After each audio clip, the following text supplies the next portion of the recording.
നജാ അവ്വലു ഹാദിഹിൽ ഉമ്മത്തി ബിൽ യഖീനി വസ്സുഹദ്. ഈ ഉമ്മത്തിന്റെ ആദ്യകാലം വിജയിച്ചത് അടിയുറപ്പുള്ള വിശ്വാസം കൊണ്ടും ഈ ലോകത്തിന്റെ ഭൗതികതയെ നിസ്സാരമായി കണ്ടതിന്റെ പേരിലുമാണ്. വയഹ്ലികു ആഖിറുഹാ ബിൽ ബുഖ്ലി വൽ അമൽ. ഈ ഉമ്മത്തിന്റെ അവസാനം ഇനി നശിക്കാൻ പോകുന്നത്, അത് നമ്മളാണോ അറിയില്ല, ആവാം. ഉമ്മത്തിന്റെ അവസാനം നശിക്കാൻ പോകുന്നത് ബിൽ ബുഖ്ലി വൽ അമൽ, പിശുക്ക് കാണിച്ചുകൊണ്ടും ദുന്യാവിൽ തന്നെ ജീവിക്കണം എന്ന അമിതമായ കൊതിയുണ്ടാകുമ്പോഴാണ്. പൈസ ഉണ്ടാക്കുക എന്നത് ലക്ഷ്യമാവരുത്. പൈസ ഉണ്ടാക്കിയിട്ട് എന്താ നീ ചെയ്യാൻ പോകുന്നത്? കുട്ടികൾക്കും മക്കൾക്കും വേണ്ടി സ്ഥലം വാങ്ങിച്ചു വെക്കലാണോ?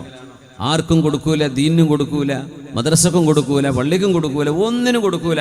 എന്തെങ്കിലും ആരെങ്കിലും ചോദിച്ചു വന്നാൽ കുറേ ബുദ്ധിമുട്ട് അങ്ങോട്ട് പറഞ്ഞു കൊടുക്കും. അപ്പോൾ പിന്നെ അവർ തിരിച്ചു പോകും. ഇയാൾക്കില്ലാത്തത് കൊണ്ടാണോ? അല്ല, അള്ളാഹ് കൊടുത്തിട്ടുണ്ട്. പക്ഷേ അയാൾ ഉദ്ദേശിക്കുന്നത് ഇത് എനിക്കും കുട്ടികൾക്കും മാത്രമുള്ളതാണെന്നാണ്. ഇത് പിശുക്കാണ്. അതിൻ്റെ പേരാണ് ബഖീൽ. വൽ അമൽ, കുറേ ഉണ്ടാക്കണം, കുറേ സമ്പാദിക്കണം, ഇനി ഇത്രയൊന്നും പോരാ എന്ന് പറഞ്ഞ് അള്ളാഹുവിൻ്റെ നിഅമത്തിന് നന്ദി ചെയ്യാതെ മനുഷ്യൻ കാണിക്കുന്ന ആർത്തി, ഗ്രീഡ്, ഇത് രണ്ടും കൊണ്ട് ഈ ഉമ്മത്ത് നശിക്കുമെന്ന് മഹാനായ റസൂലുള്ളാഹി സ്വല്ലല്ലാഹു അലൈഹി വസല്ലം നമ്മൾക്ക് ആലോചിച്ചാൽ കാണാൻ കഴിയും. വഹീൻ്റെ വെളിച്ചം അങ്ങനെയാണ്. വഹീൻ്റെ അടയാളപ്പെടുത്തലുകളുടെ ഒരു പ്രത്യേകത അത് ജീവിതത്തിൽ കാണാൻ കഴിയും നമുക്ക്. മനുഷ്യൻ പരാജയപ്പെടുന്നതിൻ്റെ രണ്ട് കാരണം ഇതാണ്. കാരണം പൊതു പ്രവർത്തനങ്ങൾ നടത്തണമെങ്കിൽ സാമ്പത്തികമായ സഹായം വേണ്ടിവരും. അത് ഉമ്മത്ത് ഒരുമിച്ച് ചെയ്യേണ്ടതാണ്. അവിടെ പിശുക്ക് കാണിച്ചുകൂടാ. അല്ലാഹു സുബ്ഹാനഹു വ തആല അവൻ ഇഷ്ടപ്പെടുന്ന സത്യവിശ്വാസികളുടെ, അവൻ്റെ മലായികത്തുൽ കിറാം ഇഷ്ടപ്പെടുന്ന സ്വഭാവ ഗുണങ്ങൾ അല്ലാഹു നമുക്ക് നൽകി അനുഗ്രഹിക്കട്ടെ. ഇന്നൽ ഫറജ വർ റൗഹ ഫിൽ യഖീനി വർ റിളാ ഇന്നൽ ഹമ്മ വൽ ഹസൻ ഫിശ്ശക്കി വസ്സഖത്ത്. അബ്ദുല്ലാഹി ഇബ്നു മസ്ഊദ് റളിയല്ലാഹു തആല അൻഹു അല്ലാഹുവിൻ്റെ റസൂലിൻ്റെ സ്വഹാബികളിൽ പണ്ഡിതനായ സ്വഹാബിയാണ്. ഒരുപാട് ഹദീസുകൾ റിപ്പോർട്ട് ചെയ്ത അബൂ ഹുറൈറ തങ്ങളെപ്പോലെ ചേർത്ത് പറയുന്ന ആയിഷ ബീവിയെ പോലെ ഒരുമിച്ച് പറയപ്പെടുന്ന റാവികളിൽ ഒരുപാട് ഹദീസുകൾ റിപ്പോർട്ട് ചെയ്ത സ്വഹാബി കൂടി അബ്ദുല്ലാഹി ഇബ്നു മസ്ഊദ് റളിയല്ലാഹു അൻഹു എന്ന ഹബ്റുൽ ഉമ്മ, ഈ ഉമ്മത്ത് കണ്ട മഹാപണ്ഡിതൻ. ഞാൻ പറയാണ്, ഇന്നൽ ഫറജ വർ റൗഹ്, അല്ലാഹു നമ്മുടെ പ്രയാസങ്ങൾ നീക്കിത്തരുന്നതും, വർ റൗഹ നമുക്ക് സമാധാനം നൽകുന്നതും, ഫിൽ യഖീനി വർ റിളാ, ഒന്ന് യഖീനിലാണ്, വർ റിളാ അല്ലാഹു നൽകുന്നത് തൃപ്തിപ്പെടുന്നതിലാണ്. അല്ലാഹു പറയുന്ന വിഷയങ്ങൾ, വിശുദ്ധ ഖുർആൻ, അല്ലാഹുവിൻ്റെ റസൂലിൻ്റെ ഹദീസുകൾ, ആ ഹദീസുകൾ സത്യസന്ധമാണെന്നും അല്ലാഹുവിൻ്റെ വഹിയാണെന്നും മനസ്സുകൊണ്ട് ഉറപ്പിക്കുന്ന ഒരു സ്ഥിതിവിശേഷം. ഖൽബിൽ പിന്നെ ഒരു ചാഞ്ചാട്ടം വരെ, ഇത് ഹദീസിൽ പുണ്യനബി ഇത് പറഞ്ഞു എന്ന് പറഞ്ഞാൽ പിന്നെ ഇവിടെ നിന്ന് വേറെ അങ്ങോട്ടും ഇങ്ങോട്ടും ചലിക്കരുത്. ഇന്നൽ ഹമ്മ വൽ ഹസൻ, മനുഷ്യന് സങ്കടം വരുന്നത്, ദുഃഖം വരുന്നത്, ഫിശ്ശക്കി വസ്സഖത്ത്, അല്ലാഹുവിൻ്റെ വിഷയത്തിൽ സംശയം വരുമ്പോഴാണ്. വസ്സഖത്തി, അല്ലാഹുവിൻ്റെ പരീക്ഷണങ്ങളിൽ ദേഷ്യപ്പെടുമ്പോഴാണ്. അല്ലാഹു നൽകുന്നത് തൃപ്തിപ്പെടാതിരിക്കുമ്പോഴും മനസ്സിനുള്ളിൽ സംശയ രോഗം കൊണ്ട് നടക്കുമ്പോഴുമാണ് അല്ലാഹു തആല ദുഃഖം കൊണ്ടും സങ്കടം കൊണ്ടും ഈ ഉമ്മത്തിനെ പരീക്ഷിക്കുന്നതത്രേ. എത്രത്തോളം നമ്മൾ അല്ലാഹുവിൻ്റെ ശരീഅത്തിനെ സംബന്ധിച്ച് സംശയാലുക്കളാകുന്നുണ്ടോ അത്രക്ക് മനസ്സിനുള്ളിൽ സങ്കടവും പ്രയാസവും വർദ്ധിക്കുമെന്നാണ് അബ്ദുല്ലാഹി ഇബ്നു മസ്ഊദ് റളിയല്ലാഹു അൻഹു പറയുന്ന ഈ ഒരു പരിശുദ്ധമായ വചനത്തിൻ്റെ സാരം. അതുകൊണ്ട് അല്ലാഹു സുബ്ഹാനഹു വ തആല അവൻ്റെ ഹബീബ് സ്വല്ലല്ലാഹു അലൈഹി വസല്ലം അവിടുന്ന് എന്താണോ പഠിപ്പിച്ചത് അതിൽ സംശയലേശമന്യേ ഹൃദയത്തോട് നെഞ്ചിനോട് ചേർത്ത് പിടിക്കുക. അതിന് പിന്നെ വേറെ സംശയം വരരുത്. ബിസ്മില്ലാഹിർ റഹ്മാനിർ റഹീം. വമൻ യുസ്ലിം വജ്ഹഹു ഇലല്ലാഹ് ومن يسلم وجهه إلى الله وهو مؤمن فقد استمسك بالعروة الوثقى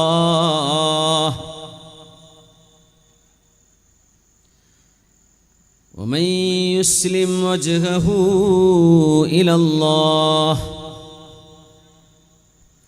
ആരാണോ അവരുടെ മനസ്സ് അല്ലാഹുവിനെ സമർപ്പിക്കുന്നത്, വഹുവ മുഹ്സിനുൻ, അല്ലാഹു ഇഷ്ടപ്പെടുന്ന നന്മകൾ മാത്രം ചെയ്തുകൊണ്ട് ജീവിച്ചുകൊണ്ടിരിക്കെ അല്ലാഹുവിന് സമർപ്പിതമായി ആരാണോ ജീവിക്കുന്നത്, ഫഖദ് ഇസ്തംസക ബിൽ ഉർവത്തിൽ വുസ്ഖാ, ഒരിക്കലും മുറിഞ്ഞു പോകാത്ത ഒരു കയറാണ് അവരെ പിടിച്ചു വെച്ചത്, ഒരിക്കലും മുറിഞ്ഞു പോകാത്തത്. ഫഖദ് ഇസ്തംസക ബിൽ ഉർവത്തിൽ വുസ്ഖാ ലം ഫിസ്വാമ ലഹാ. അതുകൊണ്ടാണ് സ്വഹാബിമാർ വിശുദ്ധ ഖുർആനിലൂടെ അവരോട് മദ്യപാനം നിർത്തേണമേ, ലഹരി ഉപയോഗിക്കരുതേ, മയക്കുമരുന്ന് ഉപയോഗിക്കരുതേ എന്ന ഒരു സൂചനയല്ല, വ്യക്തമായ ഖുർആനിന്റെ നിർദ്ദേശം വന്നപ്പോഴേ സൂറത്തുൽ മാഇദയിലാണത്. ഇന്നമൽ ഖംറു വൽ മൈസിറു വൽ അൻസ്വാബു വൽ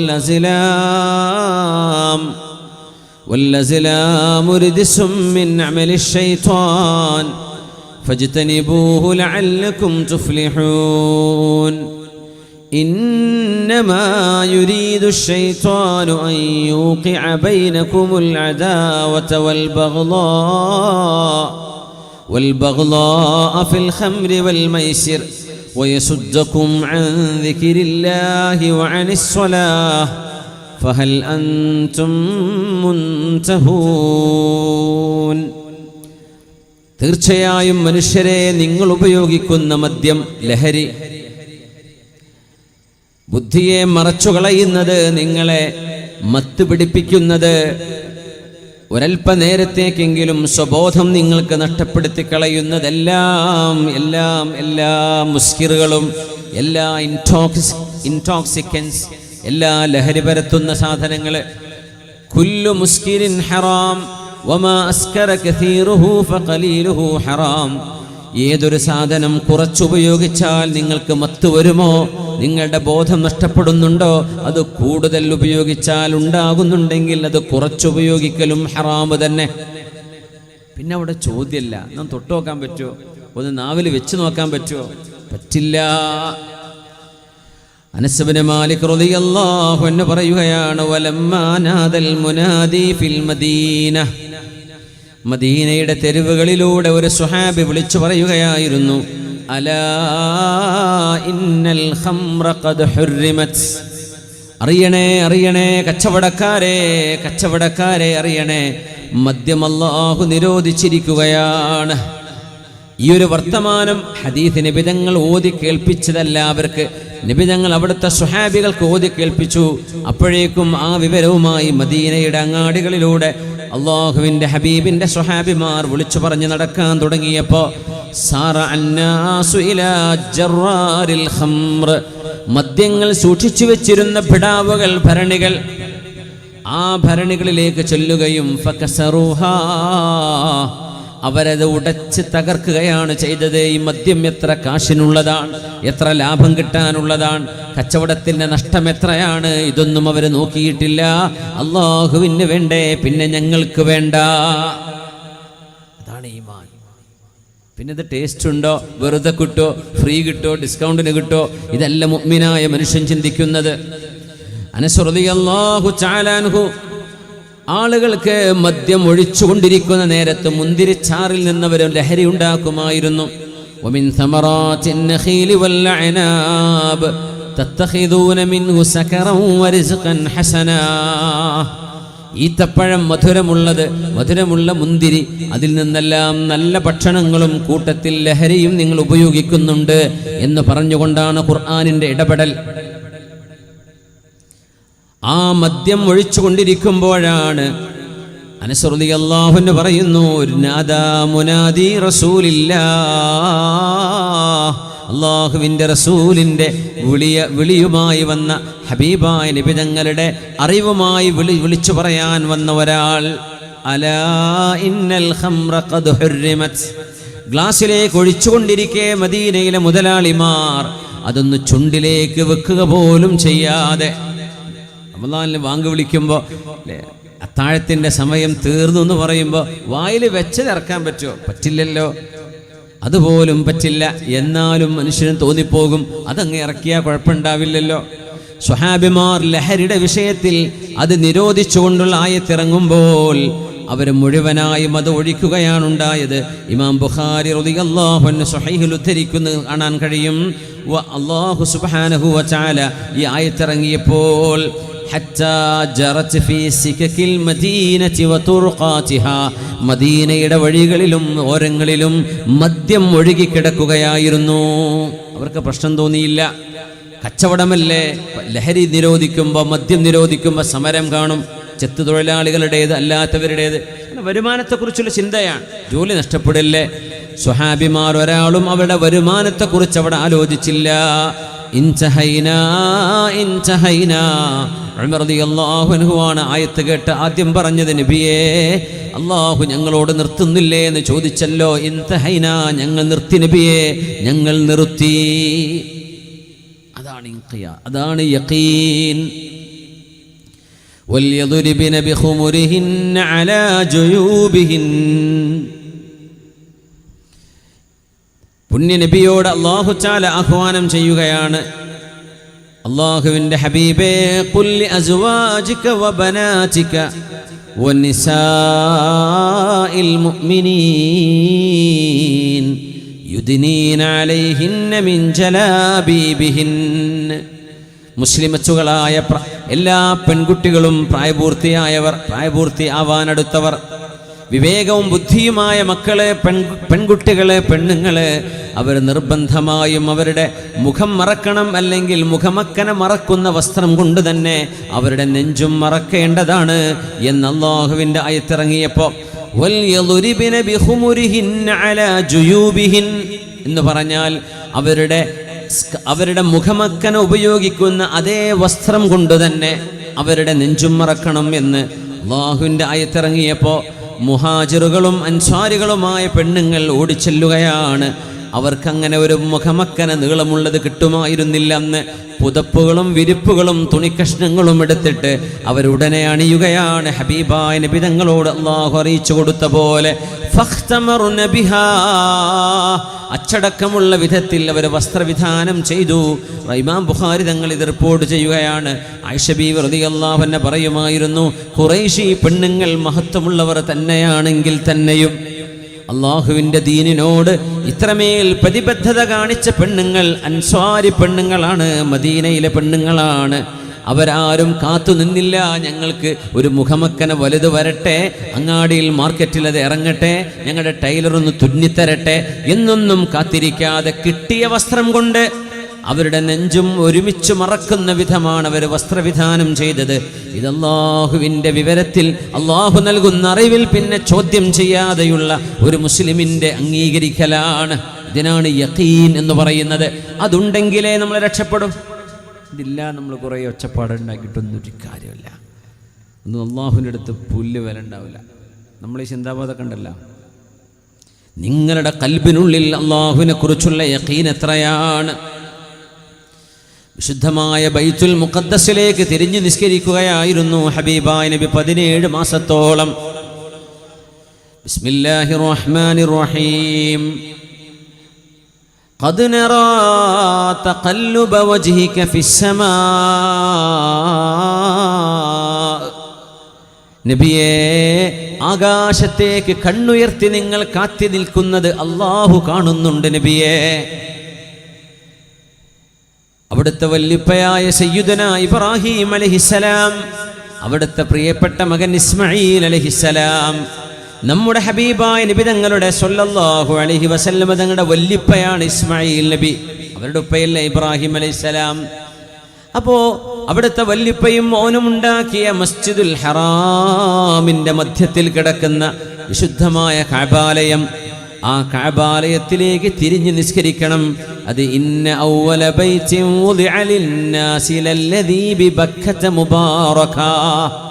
ഈ ഭൂമിയിൽ ആദ്യമായി അല്ലാഹുവിനെ നിസ്കരിക്കാൻ പണിയപ്പെട്ട ആദ്യത്തെ വീടല്ലയോ, ആദ്യത്തെ മസ്ജിദല്ലയോ കഅബ? ഭൂമിയിലെ ആദ്യത്തെ മസ്ജിദ്. അവിടേക്ക് എനിക്കൊന്ന് തിരിഞ്ഞ് നിസ്കരിക്കണമെന്ന് ഹബീബായ നബിക്ക് ആഗ്രഹമുണ്ട് മനസ്സിൽ. പക്ഷെ അല്ലാഹു ആഹ്വാനം ചെയ്തത് മസ്ജിദുൽ അഖ്സയിലേക്ക്, ജെറൂസലേമിലേക്ക്, മദീനയിൽ നിന്നുള്ള വടക്ക് പടിഞ്ഞാറിലേക്ക് തിരിയാനാണ്. അങ്ങനെ ഹബീബായ നബി കാത്തിരിക്കുമായിരുന്നു. എപ്പോഴാണോ ഖിബില മാറ്റം കഅബയിലേക്ക് തിരിക്കണം എന്ന് അല്ലാഹു പറയുന്ന വിവരവുമായി ജിബ്രീൽ അലൈഹിസ്സലാം എപ്പോഴാണ് വരുന്നത് എന്ന് ആകാശത്തേക്ക് നോക്കി നബി തങ്ങൾ കാത്തിരിക്കുമായിരുന്നു. അതിനെക്കുറിച്ചാണ് ഖുർആൻ പറയുന്നത്, ഖദ് നറാ തഖല്ലുബ വജ്ഹിക്, അങ്ങയുടെ മുഖം ആകാശത്തേക്ക് ഇങ്ങനെ തിരിച്ചും മറിച്ചും നോക്കുന്നത്. ഫിസ്സമാ, ജിബ്രീൽ അലൈഹിസ്സലാം വരുന്നുണ്ടോ, ഇനി കഅബയിലേക്ക് തിരിഞ്ഞോളൂ നബിയേ എന്ന് പറയുന്ന ആഹ്വാനം എപ്പോഴാണ് വരുന്നത് എന്ന് വഹിയും പ്രതീക്ഷിച്ച് കാത്തിരിക്കുന്ന നോട്ടം അല്ലാഹു കാണുന്നുണ്ട് നബിയേ. ഫവല്ലി വജ്ഹക ശത്റൽ മസ്ജിദിൽ ഹറാം, അങ്ങയുടെ പരിശുദ്ധമായ വജ്ഹ്, അങ്ങയുടെ മുഖം ഇനി ഇതാ അങ്ങും മുസ്ലിമീങ്ങളും കഅബയിലേക്കാണ് തിരിയേണ്ടത്. ആ വിവരം ഹബീബായ നബി തങ്ങൾക്ക് വന്നു, വഹി വന്നു.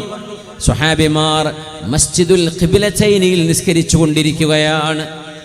മസ്ജിദുൽ ഖിബ്ലതൈൻ മദീനയിൽ പോയ മുഴുവൻ ആളുകളും സന്ദർശിക്കാറുണ്ടല്ലോ. രണ്ട് ഖിബ്ലയിലേക്ക് നിന്ന പള്ളിയാണത്. ഒരു ഭാഗം വടക്കിലേക്കാണ് ഖിബ്ല, കഅബ കിടക്കുന്ന തെക്കിലേക്കാണ്, നേരെ ഓപ്പോസിറ്റ്. അസ്ർ നിസ്കാരത്തിൽ രണ്ടാമത്തെ റക്അത്തിലാണ് സ്വഹാബിമാർക്ക് വിവരം കിട്ടുന്നത്, കഅബാലയത്തിലേക്ക് മുഖം തിരിക്കാൻ അല്ലാഹുവിൻ്റെ റസൂലിന് വഹി വന്നിരിക്കുന്നു. അവരാരും പറഞ്ഞില്ല, എന്നാൽ അസ്റങ്ങ് കഴിഞ്ഞോട്ടെ, മഗ്രിബ് മുതലാവാം. കാരണം ഒന്നാകെ തിരിയണ്ടേ. ഇങ്ങോട്ട് റുക്വയിൽ കിടക്കുന്ന മുഅ്മിൻ നേരെ തിരിയണം തെക്ക് ഭാഗത്തേക്ക്. മക്ക തെക്കിലാണ്, മസ്ജിദുൽ അഖ്സ ജെറൂസലേം വടക്കിലാണ്. വടക്കിലേക്ക് തിരിഞ്ഞു നിന്ന സ്വഹാബിമാർ തെക്കിലേക്ക് തിരിയ, ഇമാമ ബാക്കിലും മുഅ്മിനീങ്ങൾ മുമ്പിലോ. അപ്പോൾ 2 റക്അത്തിൽ അങ്ങനെ ഒരു നിർദ്ദേശം വന്നപ്പോൾ പോലും ഒരു സ്വഹാബിയോ ഒരാളും അക്കൂട്ടത്തിൽ എനിക്കിത് ചെയ്യാൻ നേരായില്ലെന്നോ ഇപ്പൊ പറ്റില്ലെന്നോ ഇത് പ്രയാസമാണെന്നോ പറഞ്ഞ് മാറി നിന്നില്ല. എല്ലാവരും കഅബയിലേക്ക് തിരിയുകയാണുണ്ടായത്. റുക്കൂഇന്റെ നൃത്തത്തിൽ, റുക്കൂഇൽ നിന്ന് തിരിഞ്ഞു നോക്കി വലിയ തല പിന്നും ചിലപ്പോൾ. ആ ഒരൊറ്റ നൃത്തത്തിൽ വടക്കിൽ നിന്ന് തെക്കിലേക്ക് തിരിയാണ്, കഅബാലയത്തിലേക്ക്. റസൂലുള്ളാഹി തങ്ങൾക്ക് വഹി വന്നു, എന്നാൽ പിന്നെ ചോദ്യമില്ല. റസൂലുള്ളാഹി സ്വല്ലല്ലാഹു അലൈഹി വസല്ലം തങ്ങൾ ഒരു ചെറുപ്പക്കാരന്റെ കയ്യിൽ സ്വർണത്തിന്റെ മോതിരം കാണുന്നു. സ്വർണത്തിന്റെ മോതിരം. ഹബീബായ നബി തങ്ങൾ പറഞ്ഞു, അത് കയ്യിൽ നിന്ന് ഊരിയിട്ട്, വെള്ളിയുടെ മോതിരം അത് സുന്നത്താണ്, നിങ്ങൾ കണിയാം. പക്ഷേ സ്വർണം പുരുഷന്മാർക്ക് ഹറാമാണല്ലോ. യഅമിദു അഹദുകും ഇലാ ജംറത്തിൻ മിൻ നാരിൻ ഫയളഉഹാ ഫീ യദിഹി, നിങ്ങളിൽ ചില ആളുകൾ നരകത്തിന്റെ തീക്കനൽ കയ്യിൽ വെച്ച് കൊണ്ടിരിക്കുകയാണോ, കഴുത്തിൽ ചാർത്തുകയാണോ? സ്വർണ്ണമാല അണിഞ്ഞാൽ അതാണ് അവസ്ഥ. നരകത്തിന്റെ ഒരു തീ കഴുത്തിൽ അണിയുന്ന പോലെ. സ്വർണത്തിന്റെ മോതിരമാണെങ്കിൽ നരകത്തിന്റെ മോതിരം കയ്യിലണിഞ്ഞ പോലെ. അവിടെന്ന് പറഞ്ഞു, ഇത് പുരുഷന്മാർക്ക് അല്ലാഹു ഹറാമാക്കിയതാണ്. കാരണം എന്താ നമുക്കറിയില്ല, നമുക്കത് ചോദിക്കേണ്ട കാര്യമില്ല. പുണ്യനബി വേണ്ടെന്ന് പറഞ്ഞാൽ ഖലാസ്, ഇതാണ് നമ്മുടെ അഖീദ. ആ സ്വഹാബിയുടെ കയ്യിൽ നിന്ന് ആ മോതിരം ഹബീബായ നബി തങ്ങൾ എടുത്തു. ഹബീബായ റസൂലുള്ളാഹി തങ്ങൾ അവിടെ നിന്ന് പോയപ്പോൾ ആളുകൾ പറഞ്ഞു, ഖുദ് ഖാതമക ഇൻസഫഅ ബി, കയ്യിൽ അണിയണ്ടെന്നല്ലേ പറഞ്ഞിട്ടുള്ളൂ, ആ മോതിരം കൊണ്ടുപോയി വിറ്റാ കാശ് കിട്ടൂലേ, നീ ആ മോതിരം എടുത്ത് പോയിക്കോ, തങ്ങൾ പോയില്ലേ എന്ന് കൂടെയുള്ള കൂട്ടുകാര് പറഞ്ഞപ്പോ,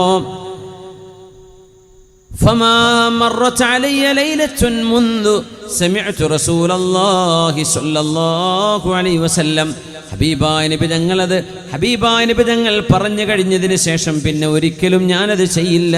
ലാ വല്ലാഹ് ലാ ആഖുദുഹു അബദൻ വഖദ് തറഹഹു റസൂലുള്ളാഹ്, നബി തങ്ങൾ എൻ്റെ കയ്യിൽ നിന്ന് ഊരിയെറിഞ്ഞത് ഇനി ഞാൻ എടുക്കൂല. അതെടുത്ത് വേണേ വിൽക്കാം, കുഴപ്പമൊന്നുമില്ല. എന്നാലും എൻ്റെ റസൂൽ എൻ്റെ കയ്യിൽ നിന്ന് ഊരി വാങ്ങി എറിഞ്ഞില്ലേ, അത് ഞാൻ തൊടില്ല, എനിക്കത് വേണ്ട. വേണ്ടവരെടുത്തോട്ടെ, എനിക്കത് വേണ്ട. ഇങ്ങനെ തോന്നണമെങ്കിൽ എത്ര ഈമാൻ വേണം മുഅ്മിനെ, എത്ര ഈമാൻ വേണം. കാരണം കയ്യിലെ ഒരു മോതിരം സ്വർണ്ണല്ലേ, അത് അണിയണ്ടെന്നല്ലേ പറഞ്ഞിട്ടുള്ളൂ. അത് കൊണ്ടുപോയി വിൽക്കാം, മക്കൾക്ക് എന്തെങ്കിലും ആഭരണമാക്കി കൊടുക്കുക, അതൊക്കെ ചെയ്യാലോ. പക്ഷേ നബി തങ്ങൾ എറിഞ്ഞതല്ലേ, എനിക്കത് വേണ്ട. ഇതാണ് ഹബീബായ നബി തങ്ങളും അല്ലാഹും പറഞ്ഞതിനെ മനസ്സാ വാച അനുസരിക്കുക എന്ന് പറഞ്ഞാൽ ഇതിനാണ് യഖീൻ എന്ന് പറയുന്നത്. ഇതുണ്ടെങ്കിലേ ഉമ്മത്ത് രക്ഷപ്പെടൂ എന്ന് മഹാനായ റസൂലുള്ളാഹി സ്വല്ലല്ലാഹു അലൈഹി വസല്ലം. ജാബിർ ബിൻ സുലൈം റളിയല്ലാഹു അൻഹു അല്ലാഹുവിൻ്റെ റസൂലിനോട് വന്ന് പറഞ്ഞു, നബിയേ യഅഹദ് ഇലയ്യ യാ റസൂലല്ലാഹ്, നബിയേ എനിക്ക് ജീവിതത്തിൽ കൊണ്ടു നടക്കാൻ എന്തെങ്കിലും ഒരു കാര്യം പറഞ്ഞു തരയണമേ. അവരാ ചോദിച്ചതേ അല്ലാഹു ചോദിപ്പിച്ചതാണ്. ആ കിട്ടിയ ഉത്തരം എനിക്കും നിങ്ങൾക്കും ഈ ഉമ്മത്തിലെ ഓരോരുത്തർക്കുമായി അല്ലാഹു നൽകുന്ന ഉത്തരമാണ്. തങ്ങളോട് ഒരാൾ ചോദിക്കുക, അയാൾക്ക് മാത്രമല്ല, അത് മാത്രമായി ഖാസാണ് എന്ന് വേറെ ദലീൽ കൊണ്ട് തെളിയണം, അല്ലെങ്കിൽ അത് ആമാണ്. യഅഹദ് ഇലയ്യ യാ റസൂലല്ലാഹ് എന്ന് നബി തങ്ങളോട്, നബിയേ എനിക്ക് ഒരു ജീവിതത്തിൽ പകർത്താൻ പറ്റുന്ന ഒരു കാര്യം പറഞ്ഞു തരൂ നബിയേ. തങ്ങൾ പറഞ്ഞെന്താണെന്നറിയോ? ലാ തസുബ്ബന്ന അഹദാ, ഒരാളെയും ചീത്ത വിളിക്കരുത്, ഒരാളെയും ചീത്ത പറയരുത്, ഒരാളെയും മോശപ്പെടുത്തി പറയരുത്. ലാ തസുബ്ബന്ന അഹദാ.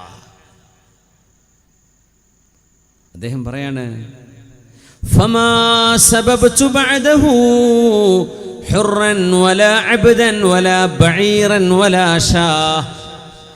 പുണ്യനബി ആരെയും ചീത്ത പറയരുത്, ഒന്നിനെയും ചീത്ത പറയരുത് എന്ന് പറഞ്ഞതിന് ശേഷം ഒരു അടിമയെയോ അടിമയല്ലാത്ത സ്വതന്ത്രനായ മനുഷ്യനെയോ ഒരു ഒട്ടകത്തെയോ ആടിനെ പോലും ഞാൻ ചീത്ത പറഞ്ഞിട്ടില്ല. അത് ഒന്നിനെന്ന് പറഞ്ഞത് പെട്ടല്ലോ.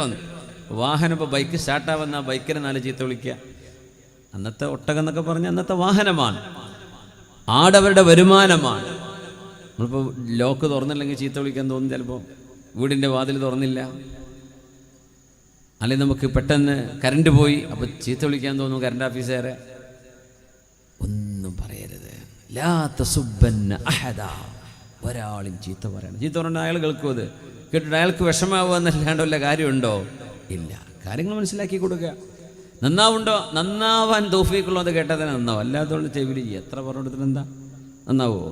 ഒരിക്കലും നന്നാവില്ല. അങ്ങനെയാണ് ചില സ്വഭാവങ്ങൾ. എങ്ങനെ മാറ്റാൻ കഴിയില്ല എന്നാ തങ്ങൾ പറഞ്ഞു. ഒരു മല പർവ്വതം അങ്ങ് സ്ഥലത്ത് നിന്ന് നീങ്ങിയാൽ നീങ്ങിയിട്ടുണ്ട് നിങ്ങൾ വേണമെങ്കിൽ വിശ്വസിച്ചോളൂ. പക്ഷേ ഒരു മനുഷ്യൻ്റെ ജന്മനാ ഉള്ള സ്വഭാവം, ഇപ്പോൾ മൂക്കത്ത് ദേഷ്യമുള്ള ആളാന്ന് ചിലപ്പോൾ അങ്ങനെ പറയും അല്ലേ, നല്ല ശുണ്ഠിയുള്ള ആളാന്ന് പറയും. അതൊക്കെ മാറിപ്പോൾ നന്നായിട്ടുണ്ട് കേട്ടോ. ഉംറയിഞ്ഞ് വന്നപ്പോൾ നോക്കിക്കോ, 2 ആഴ്ച കഴിഞ്ഞ സ്വഭാവം ശരിക്കും കാണാം. എന്തേ? ആ സ്വഭാവം മാറാനിടയില്ല. തങ്ങൾ പറയാം, പർവ്വതം നീങ്ങി. മവല് പർവ്വതം ഉണ്ടോ? ഇല്ലല്ലോ. മലകളൊന്നും ഇല്ലല്ലോ, കുന്നൊന്നുമില്ല. ഏതെങ്കിലും ഒരു കുന്നവിടെ ഉണ്ട്, കുണിയിലുണ്ടാവും. പഴിച്ചാ കുന്നും മലയൊന്നും ആയിട്ടില്ലല്ലേ, അല്ല പണത്തൂർ പോണ്ടി വരും. ഏതെങ്കിലും ഒരു മലയോ ഒരു പർവ്വതമോ ഒരു കുന്നോ ആ സ്ഥലത്ത് നിന്ന് നീങ്ങിയിട്ട് ഇപ്പോൾ പാണത്തൂരത്ത് ആ മല വന്നിട്ട് ഇപ്പം പിന്നെ മാവുങ്കാലിൽ എത്തിയിട്ടുണ്ട് എന്നങ്ങനെ പറഞ്ഞാൽ, മാവുങ്കാൽ എന്നല്ലേ പറയല്, വേണമെങ്കിൽ വിശ്വസിക്കാം, സംഭവിച്ചുകൊണ്ടല്ല തങ്ങൾ പറയാ. എന്നാലും ഒരു മനുഷ്യൻ്റെ പ്രകൃതിയുള്ള സ്വഭാവം മാറി എന്ന് പറഞ്ഞാൽ വിശ്വസിക്കണ്ട കേട്ടോ എന്ന് പറഞ്ഞിട്ടുണ്ട് തങ്ങൾ. ഫലാ തുസദ്ദിഖൂ. ചില ആളുകൾ അങ്ങനെയാണ്, മജ്ബൂലിങ്ങളാണ്. എന്തേ? അവർക്കൊരിക്കലും ആ സ്വഭാവം മാറ്റണമെന്ന് അവർ തീരുമാനിച്ചിട്ടില്ല. പിന്നെ എങ്ങനെ മാറുക? പിന്നെ മാറില്ല എന്നാ. പർവ്വതം മാറിയാലും ചില സ്വഭാവം മാറൂല. അത് അങ്ങനെ തന്നെ ആക്സെപ്റ്റ് ചെയ്യേണ്ടി വരും. അപ്പോൾ നമ്മൾ അവർ ചീത്ത പറഞ്ഞിട്ടൊരു കാര്യമില്ല. അവർ നമുക്ക് മാറ്റാൻ പറ്റുമോ? മാറ്റില്ല. ചീത്ത പറഞ്ഞ് നമ്മുടെ അമല് പോകാന്നല്ലാണ്ട് എന്താ സംഭവിക്കുന്നത്? ഒരു പണിയെടുക്കാതെ കൂലി കിട്ടണമെങ്കിൽ ഏറ്റവും നല്ല മാർഗത ഈപത്തും ആരെങ്കിലും നമ്മളെ പറ്റി പറയുന്നുണ്ടെങ്കിൽ അൽഹംദുലില്ലാ, ഓല് ചെയ്ത സ്വലാത്തും ഓല് ചൊല്ലിയ ദിക്റും ഓല് ചെയ്ത സുന്നത്ത് നിസ്കാരവും സുന്നത്ത് നോമ്പും ഒക്കെ നമ്മളെ അക്കൗണ്ടിൽ വന്നിട്ടുണ്ടാവും. എന്തൊരു നല്ല കാര്യമാണ്. അത്ര നല്ല കൂലിയുള്ള സംഭവം വേറെ ഉണ്ടാ? ഇത്ര എളുപ്പത്തിൽ കിട്ടുന്നത്. ഒരു പണിയെടുക്കാതെ ഇരിക്കുകയാണ്, നമ്മളെ അക്കൗണ്ടിലേക്ക് ഇങ്ങനെ വന്നുകൊണ്ട്. എന്താ? നമ്മളെപ്പറ്റി ആരൊക്കെ ചീത്ത പറയുന്നുണ്ടോ അതൊക്കെ നമ്മുടെ അക്കൗണ്ടിലേക്ക് അവർ ചെയ്തതൊക്കെ വന്നുകൊണ്ടിരിക്കുകയാണ്. പിന്നെ അവർ ചെന്ന് നോക്കുമ്പോൾ ബാങ്ക് മാനേജർ പറയും അക്കൗണ്ടിലൊന്നുമില്ലല്ലോ. അപ്പം ഞാൻ ഉംറ ചെയ്തതോ, എൻ്റെ നിസ്കാരോ, ഞാൻ വ്യാഴം തിങ്കളൊക്കെ സുന്നത്തോട്ട് ആളാണല്ലോ, ഞാൻ ദിക്റിനും സ്വലാത്തിനും മൗലിദിനൊക്കെ പോയാൽ അതൊക്കെ ഇവിടെ ഒക്കെ പോയല്ലോ, ആരോ വലിച്ചുകൊണ്ടിട്ടുണ്ട്, ചെക്ക് എടുത്തിട്ടുണ്ട്. കാണൂല, അക്കൗണ്ടിൽ സാധനം ഉണ്ടാവില്ല പരലോകത്തേക്ക്. അപ്പോൾ ഈ പറഞ്ഞ നാവിൻ്റെ സുഖം ഉണ്ടല്ലോ, അങ്ങനെ ചീത്ത പറയുമ്പോൾ ഫേസ്ബുക്കിലൊക്കെ എഴുതി വിടുമ്പോൾ ആ കയ്യിന് കിട്ടുന്നൊരു സുഖം ഉണ്ടല്ലോ, അങ്ങനെ ചീത്ത പറഞ്ഞ് ആ സുഖം ഉണ്ടാവുള്ളൂ. നാളെ പരലോകത്തേക്ക് ചെന്നാൽ ഒന്നും ഉണ്ടാവില്ല, ഒക്കെ പോയിട്ടുണ്ടാവും. ബ്ലാങ്കാണ്. അല്ലാഹു കാത്ത് രക്ഷിക്കട്ടെ. ലാ തസുബ്ബന്ന അഹദ, ആരെയും ചീത്ത പറയരുത് എന്ന് പുണ്യനബി. അത് പറഞ്ഞതിന് ശേഷം ഒരു മൃഗത്തെപ്പോലും ഞാൻ ചീത്ത പറഞ്ഞിട്ടില്ല എന്ന് സ്വഹാബി പറയാം. ഒരു മൃഗത്തെപ്പോലും ഞാൻ ചീത്ത പറഞ്ഞില്ല. ജാബിർ ഇബ്നു സുലൈം റളിയല്ലാഹു അൻഹു ആണ് പറയുന്നത്, ഒരു മൃഗത്തെ പോലും ഞാൻ ചീത്ത പറഞ്ഞിട്ടില്ല. മാ ഹഖ്ഖു ഇംറിഇൻ മുസ്ലിമിൻ ലഹു ശൈഉൻ യൂസി ബിഹി യബീതു തലാത ലയാലിൻ ഇല്ലാ വവസിയതുഹു ഇൻദഹു മക്തൂബ. അബ്ദുല്ലാഹ് ബിൻ ഉമർ റളിയല്ലാഹു അൻഹു അല്ലാഹുവിൻ്റെ റസൂലിൻ്റെ ഒരു ഹദീസിനെ കുറിച്ച് പറയുകയാണ്. അബ്ദുല്ലാഹ് ബിൻ ഉമർ റളിയല്ലാഹു അൻഹു ഹബീബായ നബി തങ്ങൾ വസിയ്യത്ത് എഴുതി വെക്കാൻ പറഞ്ഞൊരു ഹദീസുണ്ട്.